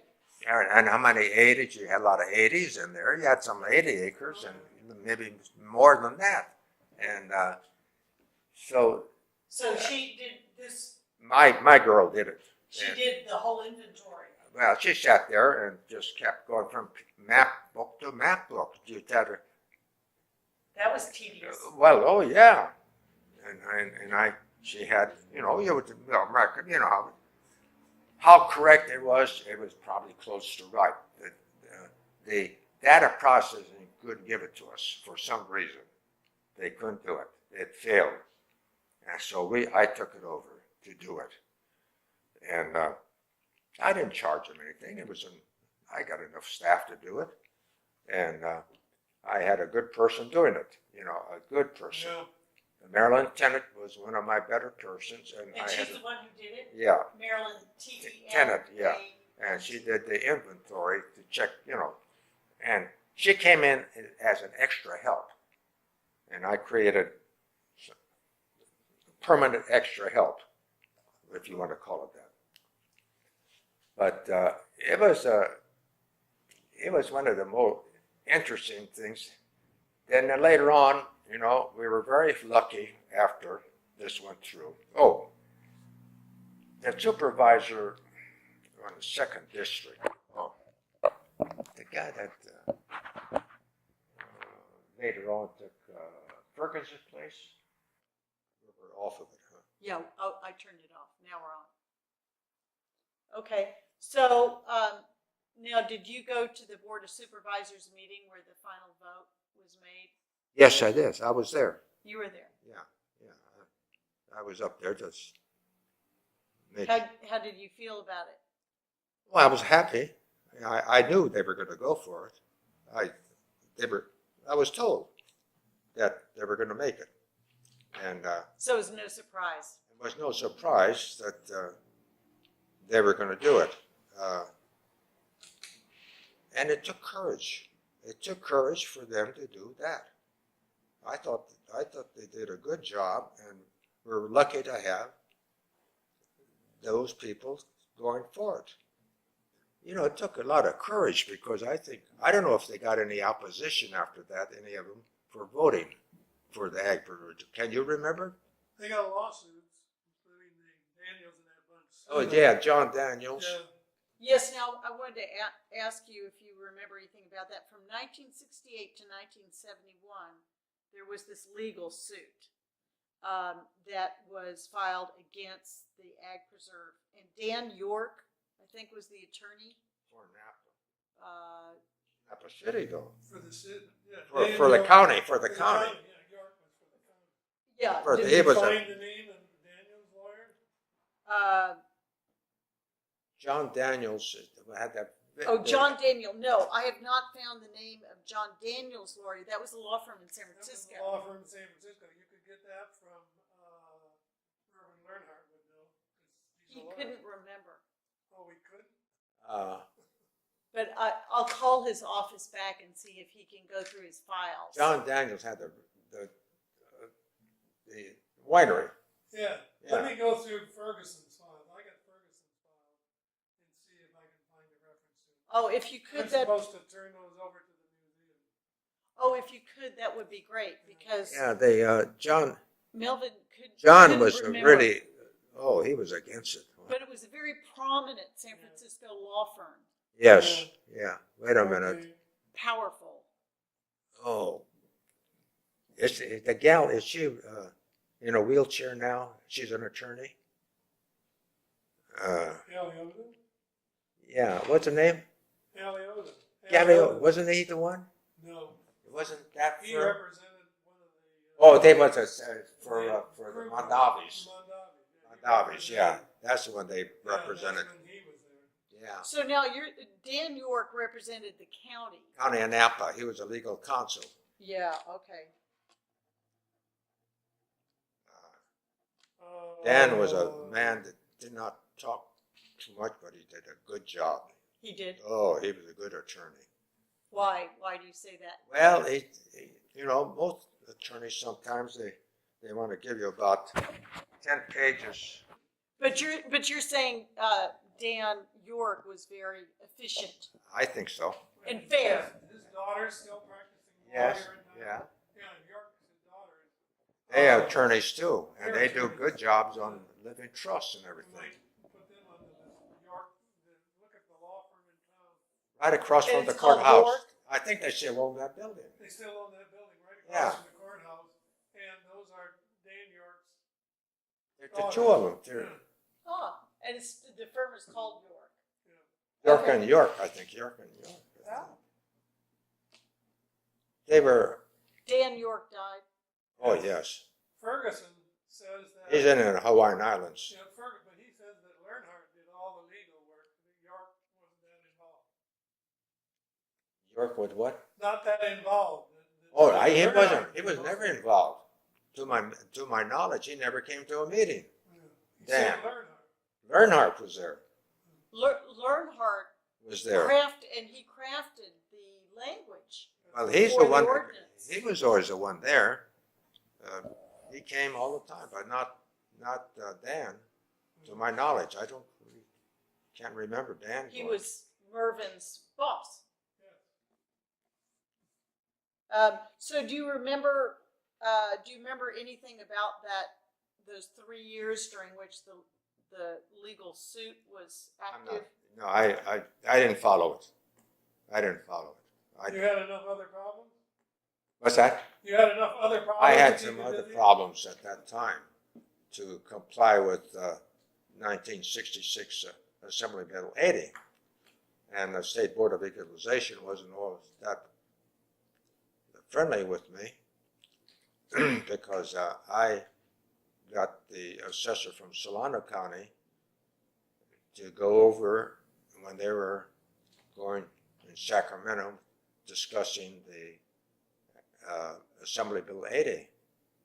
And I wanted to see some of the terminology in there. And I wanted to make sure that they had four sales for comparables when they put a value, when they sample me, how did they get that value? We want some comparable sales In the area. in that area. Now, who's they? Are you talking The about State Board of Equalization, Oh, okay. when they sampled me, Ah, they sampled the county. okay. So you I wanted to went make over sure that there. They got their comparables. Yes, I was over there when they're going through. I don't know how much time we spent over there. And finally, to get that portion in there that they had to have the comparables, that they just couldn't say it's worth this amount. And I argued the point later on. I said, even then, it's not really, we're not right. And they look at me and why? I said, if you had 1,000 acres of land out there and you had 4 sales, 20-acre sales, or say, does it make each and every acre up there worth that amount of money that year? So if you put 1,000 acres on the market, would it sell for that? No, because you had quantity now, Yeah. And I said, Selling it by the acre. Right. so we had 33,000 acres of land. So you couldn't compare large to small. Well, it was hard, and I said, it's hard for me. I said, I could even put the present worth of one, say, 5 years. So, for instance, if that land over here you say it's worth $10,000, this one, 10 years from now, what is that worth? Now, is it worth $10,000? No, nobody's going to. If you have to wait 10 years to get that dollar is going to be, discounted. So, funny things I had in mind. So, what happened now? You said you were very busy now trying to figure these things out with the Assembly Bill 80. Well, we had to do some revaluations. So how did it get resolved? How did you resolve it? Assembly 80? Well, we had to do a better job and raise some lands so we come in within that, I don't know what, I forget that, that 23 or 24%. We had to be within a tolerance zone there, or else they're going to raise it. So I did a lot of revaluing. For instance, I remember going into St. Lena. I had a man up, well, that was later on. I don't know. And I raised them almost 100%. 100%. But a lot of times, you raise them, and the board or the city says, we're not going to raise the tax rate. We're going to leave the tax rate the same.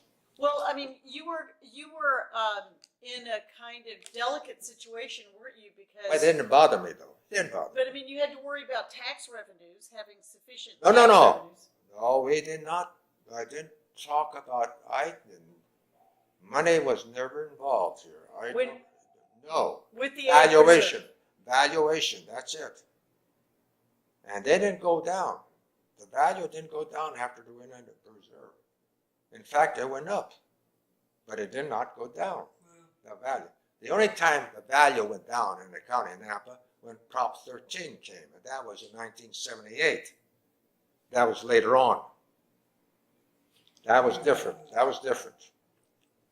has nothing to do with the ag preserve at all. Well, the value of properties went up. As everything, yes, they went up, but gradually. Yeah, not a big jump. Right. No big jump. No, we didn't have a big jump on that. I think but we did have those people for it and those people against it. Definitely, like John Daniel was really against it. Louis Strala was against it. The man that and all the vineyard in Yountville, he was on a planning. Names. Paul Alexander. No. Paul Alexander was. Larry Solari. He was up the valley. He was against it. In Yountville, all that value. Yountville Road, and he owned a hill up there. Oh, names. Huh? Andrew Palisa? Palisa. Oh, Palisa. He was He was against for it. Yeah, that's what I thought. He was for it. Yeah. Yeah. He was friends with like Louis Strala and all those, and all of a sudden. Oh. But, So the now Palisa wait for the owned a lot of land. transcriber, because the transcriber can't see you do this. So, what you're saying is that Auntie Palisa and Louis Strala were no longer friends. That's cool. To my knowledge, I went to their up in St. Helena. Was a restaurant in St. Helena just before the Ag Preserve was passed, and there was they had a coffee club I don't know, 8 or 9. I don't know if that was before your time. And I was invited, and there would be Louis Strala and Andy Palisa, and those fellows were all very close.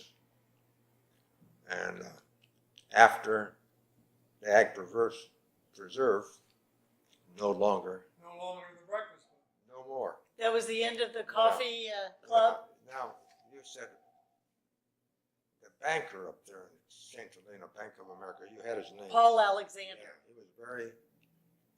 Yeah, he was in things. He knew what's going on.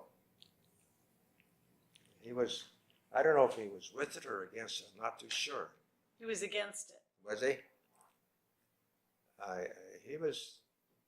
He had a lot of clout up there. Yeah, people were frightened of him because he had his hands on Bank of America money. Yeah, he had a lot of people really believed in him, you know. The bankers used to be good bankers, not like today. What else? So Yes. So now if you could just tell us a little bit about how you were involved in any land issues related to the Ag Preserve until your retirement in 1987. What do you mean by land, involved with land issues? Well, land use issues. No, I let the planners do that. Okay. And we were very fortunate after to have that man right there. James H. Hickey.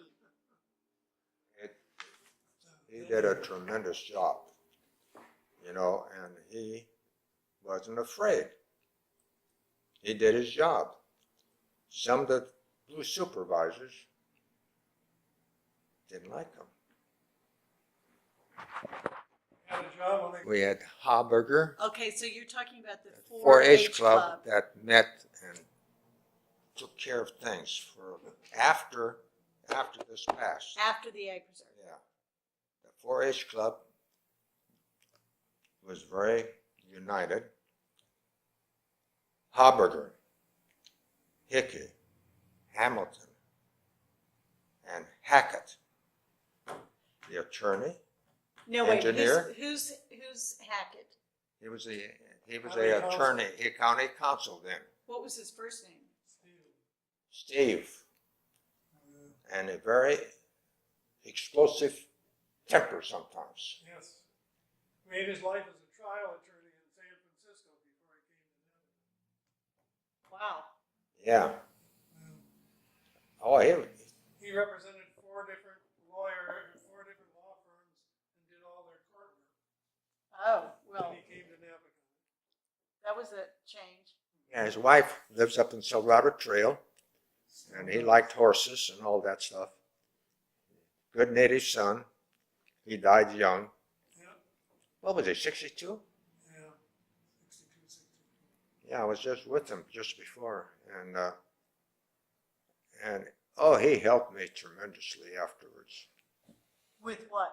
With Prop 13, he did, and The other agent, Hamilton, was the county engineer. he did a beautiful job. Now, He, what- Hamilton.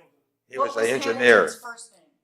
Harry. Harry, Harry Hamilton, county engineer. and he, you know, when the subdivisions or the commercial properties had whatever, he made them do a good job. He didn't, like Sonoma, they did a lot of work for them. Yeah. Where County Napa said, no, you got to do this, and make them pay for it, not the county. And our county roads were always in good shape. Where Sonoma was a little different philosophy, and they did a lot for these people to bring them in, these big shopping centers. Harry wasn't that way. He was a good person, and he did a good job for our county roads. He was on top of things. Yeah, right. You know, no nonsense. Always had a suit on. Yes. He had a suit on. Suit and a tie. You better believe it. But he had a very good vision in terms of the Oh yeah, and long range. yeah, and he never got excited. No.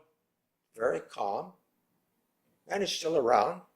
Oh, yeah. So now what did the 4-H club do? They just got together all the time. They all worked in the same place, The same building. same building, and they got along. That's amazing. There was You no know. fighting over territory. Nobody was trying to look better than the other person. We were all trying to get the job done. And then So now wait, we have Steve Hackett, Harry Hamilton, James Hickey, and who's the fourth? Haberger, Oh, right. number Al one. He's the Hauber. number one. County administrator. Our administrator. He hired all these guys, and No, didn't he hire you? board of supervisors. Remember, if you're a hired department head, you're hired by the board. 3 votes in 30 days is all that holds you there. He that how it worked? Yes, Yeah, being that they didn't hire me, I was elected by the people. there you go. But what you're saying is that there was a lot of consensus among the four of you, the 4-H club. Did you meet like every week or? Well, we would meet. Same building. We would meet or go to lunch together, and you know. And then I must interrupt because then they got me, and I was with them a lot. Yeah. So it was the 4-H and A club. Club. Instead of 4-H, why 4-H and A. my A? Yeah. So I was with them quite a bit too, because I had a tremendous amount of respect for each and every one of them. Now, you know, when you work in an outfit, there was no jealousy amongst us. None whatsoever. You know, in some places there's a lot of jealousy. You know, there's cutting somebody's throat or something, you know. I don't think we had that in there. In fact, I'll have to tell you, when we used to buy cars in our office and maintain them. Later on, the county. What do you mean you used to buy cars? Well, in my office, when I first went in, my appraisers were getting mileage for their cars, Oh, their private cars. I got rid of that. And I got some old beat up cars from the Navy on surplus from but then later we got better cars. The county bought cars. And I was renting cars, and we paid so much a mile. I forgot what it was. And one day I was driving my new car, and I was with the district attorney, Jim Boyatano. And we're going someplace, and he says, how come we had an A, B, and C card. A was number 1 car, big car. Number B was a medium size, and C was a little shorty. He said, how come you got it? And I said, you like it, Jim? He says, yes. I said, you want it?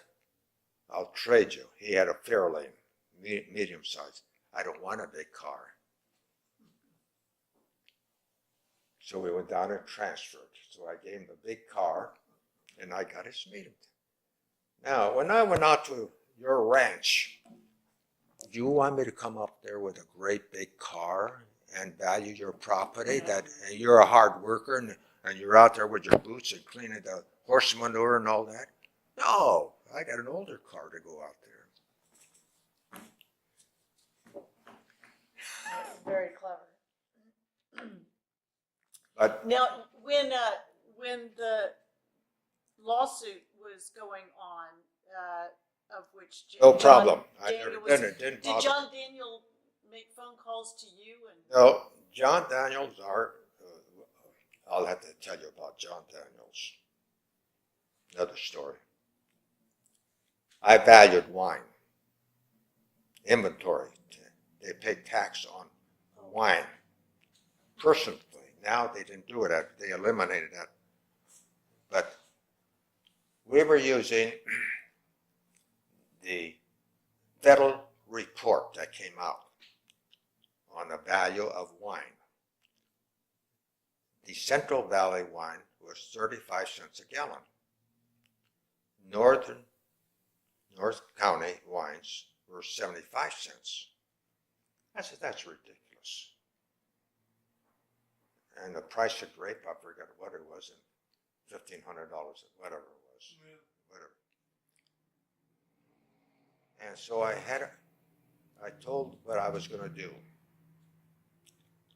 The word got out, and I was invited at the Grapevine Inn for lunch.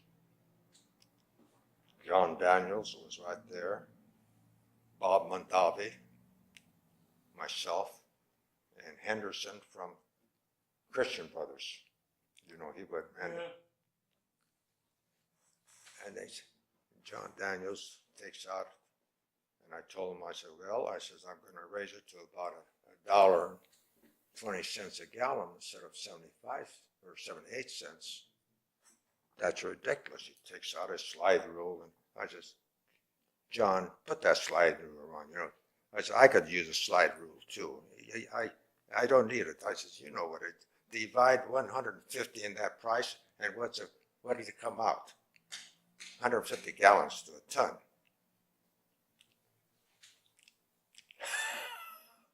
Bob Mondavi never said a word. Then about 4 weeks later, the parish letter for the United Vintners, and he called me. He says, guess what I did this morning? He says, I bought the Inglenook winery from John Daniels. I said, I wonder why he didn't try to sell it to his buddy, Robert Mondavi. Isn't that strange? And of course, you know, John Daniels had family problems, I think. Yes. They had family need, but he had good wine. Why do you think he didn't sell to Mondavi? I don't know. Whether, I guess that they needed a cash, and Bob didn't have the money then. He borrowed the money from, what was that outfit up north? Krug? No, the wine, beer outfit, wasn't it? Remember, they financed it. They financed it. They financed his winery with Rainier. Yeah, Rainier, yeah. That beer they call Green Dead. But anyway, that was one of the meetings, and then of course the next meeting was, I went farther, and I took each varietal, and went from there. And my assessor's friends said, I don't like what you're doing. I said, well, why? Well, boy, that's going to raise it to $5 a gallon, some of that wine. I said, well, if they're paying $3,000 a ton for grape, and you divide that, put 150 in that, what did it come out? Whatever. So I had I 4 different meetings at their luncheon at St. Helena. Where the hell did they meet? At the little place, you know that. The back place. Yeah, back there. Right. Gilwood's? No, it's back over another one, over by the railroad track. Yeah, there was an eating restaurant. place in there, There eating was place. an Italian restaurant in there where the vintners. They had Oh, lunch yeah. there Yeah, every they had month. lunch there. Every month they had. Can't think of the name of it, but anyway, that's where it was. Anyhow, I had different people with me and discussing what I was going to do, and that's where if you owned a winery and you went to that, there was only about 15 wineries then. That's it. Well, there were about 15 people who were involved. Yeah, there they come in, and if you were going to supply the wine that day, well, you would have a wine for prior to your luncheon. You have one for the lunch and an after wine, and they would all taste their wine and see. So finally, they agreed to let me do what I was going to do, and I'll give you the reason why I was going to do it. And they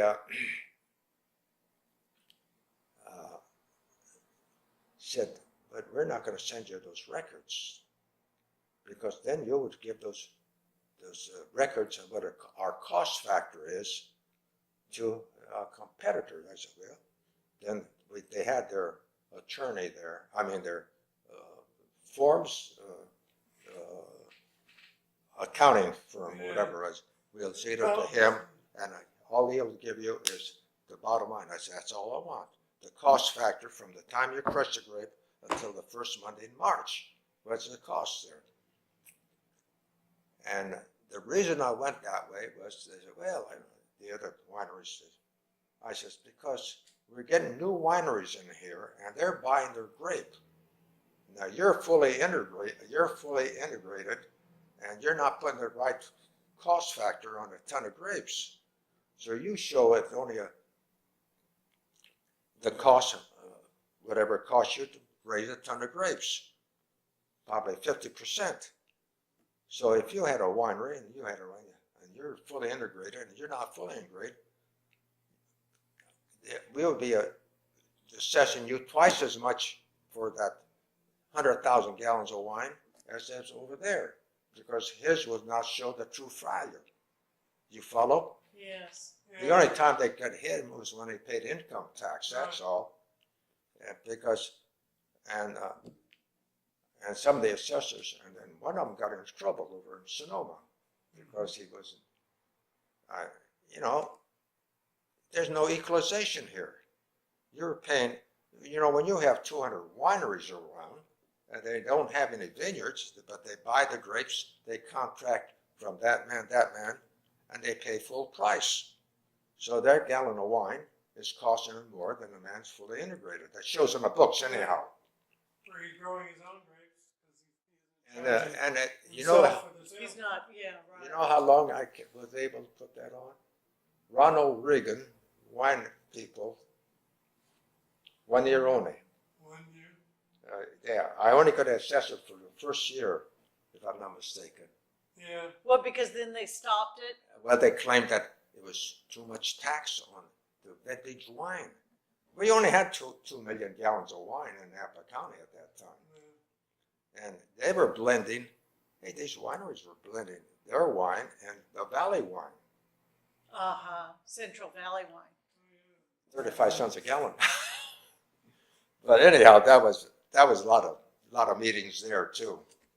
Yes, indeed. Well, now I wonder if you could just tell us what, two more things. One is, what do you think the outlook for the future is in terms of the ag preserve?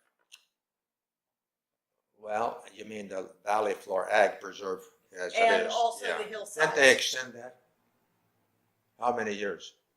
Well, measured, the extent. Does it take 2/3 majority to change it? Yeah. Yes, and it's extended for 50 years. But it takes we could change it with 2/3 majority in the vote. Right. Yeah. For instance, we'll just say if something happens to the vine itself, like it did in, what was it, 1920 some odd, Yeah. when they had, phylloxera. yeah, they just wiped them out. Now we'll just say something happens to the vine and it doesn't grow anymore. What are you going to do with the land? What's the economic value? It's no longer grapes at $4,000 a ton, and you produce 6 to 8 tons. You know, many years ago, any grapes that was irrigated many years ago, that was no good. But later on, they changed their mind. Instead of 8 by 12 planting, now we have about 4 by 4 planting. We get twice as many vines in an acre, but we irrigate. That's different now. Where before, if we irrigated, no good. So if something happens economically, something happens to the value of wine or something, what are you going to do with the land? What is it good for? You're a planner. We're living next door to 8 million people called the Bay Area, and we're surrounded by them. I mean, what do you think is going to happen to it, George? That's it. That's what It's going to be the biggest right. subdivision boom in the history of the So Bay they're going Area. to build houses. Oh, yeah. And we don't have. Who's going to go out there and plant tomatoes or anything like that? Prunes, prune trees, They did it for or walnuts. walnuts, and it takes 7 to 8 years to bring a tree into production. Where the vineyards, 3 years, third leaf, and they start picking. So, you know, I don't know. He's a planner, and I'm with him on that. It's going to just be houses, and houses are expensive. You don't make any money out of a lot of houses. It doesn't come out. It's been checked many times. How many children come out of this new subdivisions? And What do you mean you don't make any money? You're talking about. well, not enough money to support. The money you take in doesn't pay for the services you That have to would provide. be, For the you know, schools and the School, streets. fire, police, everything that goes with it. It doesn't come out. And no, a lot of people were always thinking, oh, he's going to come out, you know, he's going to make money. He's not going to do it. And it, because look at it, the cost factor now for raising, anything we do now. The cost for the county. Yeah, it costs a county and a city and whatnot. Yeah, And, city. so I don't know what you would do with, as Jim says, you're going to put houses. Once upon a time in my office, many years ago, a gentleman came in. I should have got his card and who he represented. And he took some time and started doing, and he had some paperwork there. And what would it cost to get a right-of-way from Napa to Calistoga for a waterways, for a water, and this and that? That they were thinking of that many years. That's before the Ag Preserve came in. So that made me So that made you think. yeah, because they were thinking of it because there's people out there that wanted to do it. And when will they do it? It's You gotta have water and sewer for houses. that's right. I mean, you need water and sewers. And To get the density. But somebody was thinking about a but water that- and sewer line the- running. at that time Calistoga. at the Calistoga. So,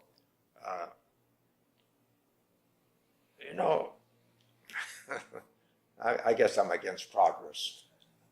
Are you involved in any of the, or do you follow any of the land use issues now, like the Napa Pipe project? Well, enough that I don't like what I hear. Is that in the county, Jim? Yeah. That's what I told somebody yesterday. Talked to me about it. They thought it was a good idea. And I said, what's good about it?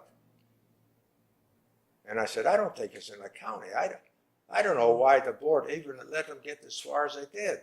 No, it's totally in the county. It's still in the county. Why did the board let them It's get the old as Kaiser Steel, Yeah, Kaiser but State. the county doesn't have the water and the sewer. They have to get it from the city. That's correct. And the city was involved in too, wasn't it? Well, the city is not particularly in favor of it under the county. Oh, They I wanted see. to annex it to the city, but it's been proposed for annexation many times, never successful. Well, it's been proposed for annexation, but you have to take the land from where, by basalt? No, it never went through the local agency formation commission. Oh, okay. They've denied it every time the city's asked to have it annexed. So wouldn't the project be dead if it can't be annexed? I think so. Well, But they're we not. don't know. They We don't don't think so. Yeah. It depends upon where you're going to get the water and sewer. And of course, that person. You can always do a package plant for the sewer. It's right on the river. I don't know where you get the water. You're going to have, you think about the water supply we have now, and they're going to add 3,500 residential units there. 3,500. That's a lot of water. And a lot of sewer. A lot of water in the sewers. So consequently, like I told that person, I says, I don't think, oh, he says, well, naturally they'll build a bigger and better house down there, and with swimming pools and all that. I said, well, I don't know about that. Not for that density, they won't. I know. And I said, the density now in the city of Napa, we're going to 20 units on an acre of land. 20 units on an acre of land. And that has to go up 3 stories. And because they claim we should have more of them, because we have many people that cannot afford the houses in Napa or St. Helena. They're too high. So they're commuting from Fairfield someplace to Napa, these low-income people. So we need a lot of low-income houses. And Abate is another that I didn't agree with before, because I didn't agree with their philosophy. Abate. Which is to have to provide so much housing per year. Way down, yeah. Uh-huh. But anyway, what else? Well, now I just want to ask you if there's anything you want to add before we close the interview. No, I think it's what they have done, all these people. I think it was tremendous. I didn't do it. I didn't do it. somebody else created the boundary lines and they made whatever they did. I didn't do it. But you were influential. Well, that's at the beginning. That's all. I was able to get to Mr. Haberger, Al Haberger, my buddy, and He became quite a close friend of yours. oh yeah, I used to take him to first Friday lunches at Native Sons and different places, you know. And he had a nice place out there. His wife is a good person, and I see his son Paul. And Where did he live? Big Ranch Road. He had some acreage And in there. remind me what his profession was. County administrator. I mean, before that. Before that, he was the county administrator in Southern California. Yeah, he came to us. Victor, Yeah, somewhere down there. he came to us well qualified, Oh yeah, he came with. but he had asbestosis. Yes. Yeah, That was a young man in working. he worked down in San Diego. Yeah, Oh, that's what I was thinking of. I knew he had some other Yeah. profession. So, during the war. Well, he died young, huh? Yeah, when he was young, they were looking for people to work in the shipyards in Yeah, Boston. during the war, I think. And so he went out and worked in the shipyard. And, Shipping all the asbestos. yeah, he said you'd stand in the bottom and look up. It was beautiful. It was like a rainbow with all these colors. Well, all those colors were asbestos floating down. when did Haberger die? Oh, 4 months after he retired, 5 months, maybe. Well, he had to retire because he wasn't feeling well.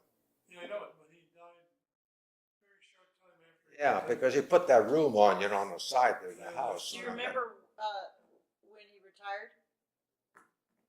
Yeah, I don't think we had any big parties, did we? Oh yeah, we did. Did we? Oh yeah, I forget where we had him. It was a full house. He Where did retired long before you did. He retired. It had to be like in the mid '80s or somewhere. I retired in '87. He was, Oh, he retired before me. Jay Hull came along. Jay Hull. So it must have been like Quite a few years before. 84, 85. What was he, 57? Yeah, not much older than that. Yeah, he retired. Was Jay he- Hull came in. So he was an easy person to work with. Well, I got along with him. He thought I ran a kind of a tight ship. He thought I was kind of tough on some of my people, and particularly my auditor appraisers. And they had big meetings, the auditors appraisers, you know, they met at fancy places, and I wasn't invited, but Al was invited, and the auditor was invited too, but I wasn't because my auditor, I was charging him like vacation time when they took off from some of these big meetings, and I charged him for the phone calls that came through, and they were on the phone too much. I said, when you produce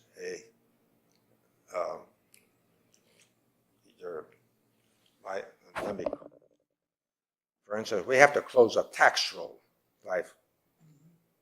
before July. And they came in with a lot of late audits. And I got upset because I had to add them later on, and there was no record of all those additions we were on. And I was on their back all the time. And because until they got their house in order, I'm not going to give them anything. And Al thought I was doing a great job. And because they complained to him. Yeah, they didn't complain to you. They didn't come to me. They complained to him what I was doing. He said, he's the boss. And He's elected. I'm elected. They couldn't touch me. And so one decided really to get to me. He retired in April before we closed the tax roll or earlier. And he says, I'm leaving. I says, yes, I think I know where you're going back. You're going back to Robert Benning's office to work. And so I closed the tax roll, the unsecured tax roll. I put 3 appraisers in there, and I said, let's get that done. We made 27% increase on that.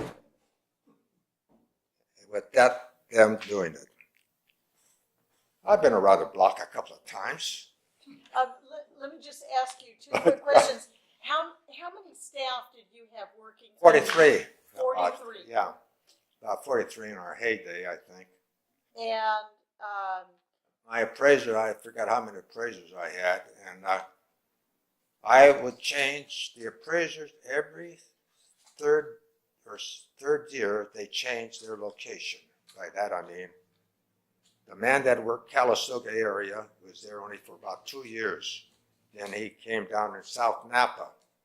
I didn't want him to get familiarized with too many people and rotate. And we did that, and which is unusual. I remember going to some of the county assessor's office, and in comes these appraisers with boxes of tomatoes or boxes of corn. Why? I never got a case of wine. Didn't get one. I didn't even get a case of wine. There is no free.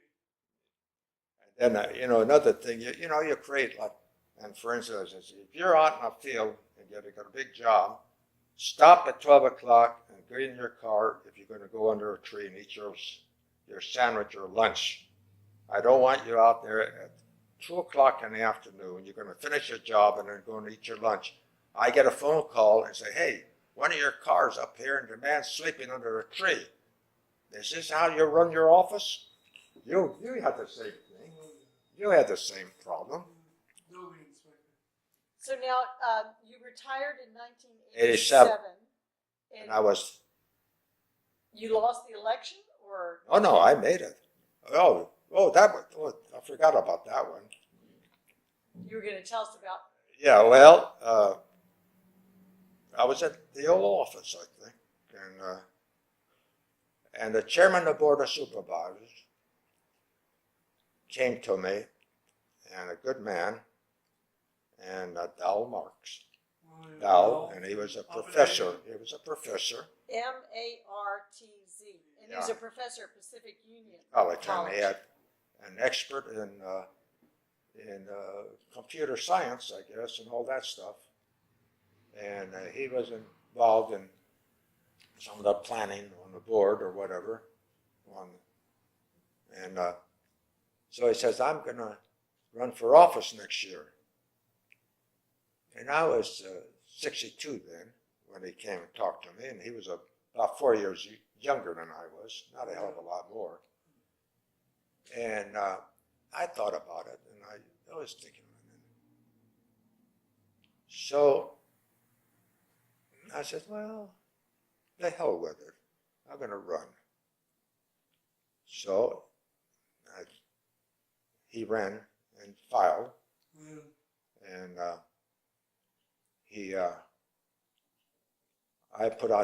I had some signs that were given, plywood were given to me. And I had signs, put up, I don't know, about 30, 40 of them, 4x8s, plywood. And he didn't believe in those signs, though. And so I didn't campaign a hell of a lot, but I was always out campaigning all the time. I never stopped. I was, Very true. and so anyway,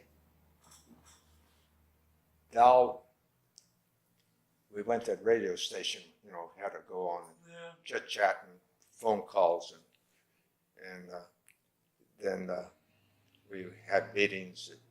The Democratic Dr. So-and-so Democrats, they had meetings, and I went to that. And at that particular meeting, when I got up, I said, you have two good people running for office. You're not going to go wrong with either one of us. Dal's a good man, and he'll do a good job if you elect him. That's the way I carried on. I didn't get mad at him. he probably would do a better job. I said, he knows more about computer work than I ever will in my life. And then a man in the audience says, got up and he says, you know, I believe in this change, and people have to run for office every 4 years. And I listened to him, and I says, may I ask you a question? I said, what is your profession? He says, I'm an electrician. And I says, where? I says, I believe what you said, that we should be every 4 years. I want to have a 4-year contract. I said, how would you like somebody to come and run against you as an electrician to check you out to see if you are a good electrician every 4th year? He was quiet after that. I didn't get his vote, I bet. Oh, I lost. There was only 2 areas that I lost on the election. So he defeated you, Mark? Oh, no, I beat him by 80%. I got 80%. I only That was lost your last election? last one, the 6th one. And which year was that then? That would be 1982. 1982. Yeah, 4 years. You know. The only 2 areas I lost, Veterans Home and Howell Mountain, where he belongs up at Howell Mountain. He thinks that's his back door. But I revalued them up there, and I had a man working there. I had an in every area. I had a doctor up there as my liaison and tell me where going on. And St. Calistoga, I had, what's her name? The city clerk. And anyway,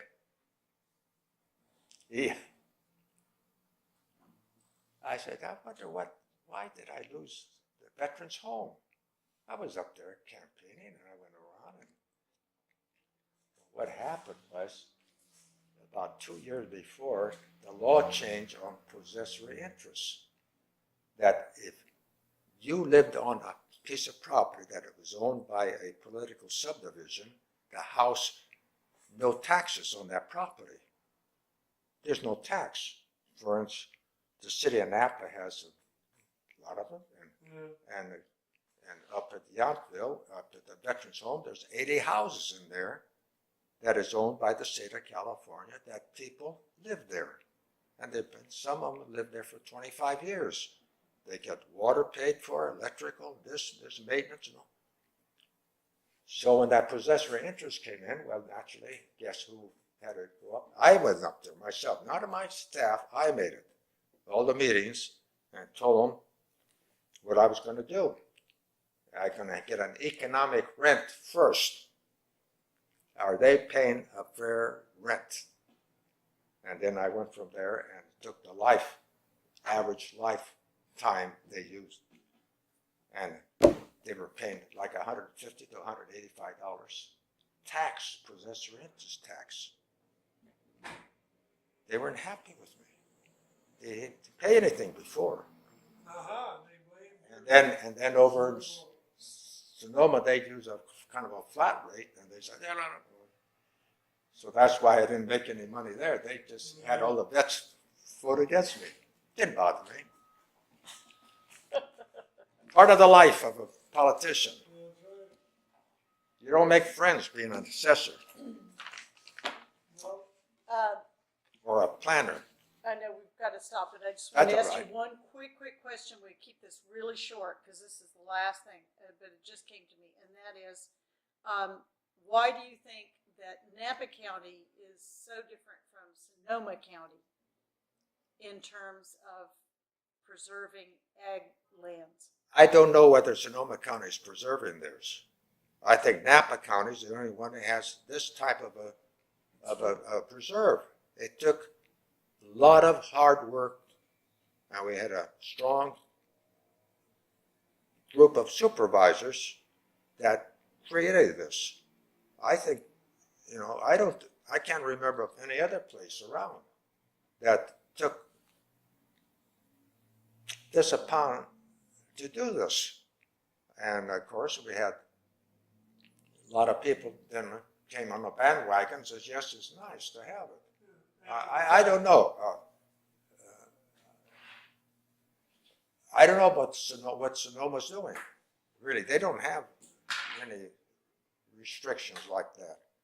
And, you know, as you increase your population, there needs place. That man says yes to me yesterday. He said, well, he said, we have to have more houses because people are moving in. I says, well, what do you want to do? Put more houses on agricultural land, and then you're going to buy your vegetables where? From Chile? Mexico? Where are you going to get your food? I don't know. Maybe I'm wrong. Maybe you're right. Maybe I'm right. But, you know, I don't know how we're going to, I believe in birth control, too. I'm a good Catholic. But I believe in birth control. And, you know, when you see the Hispanic people, they come around and they're about, look like they're 15 years old. They got 4 little youngsters. They can't pay. Irene Snow School out there, at that school, I bet 75% of those youngsters are Mexicans. I have nothing against Mexicans, don't get me wrong. But they have a lot of children. They're good Catholics. George, now I just need to Oh, officially conclude the interview for the transcriber. So I want to thank you very much for an excellent oral history, and thank you on behalf of the Jack Davies Ag Land Preservation Fund. Oh. This concludes the interview.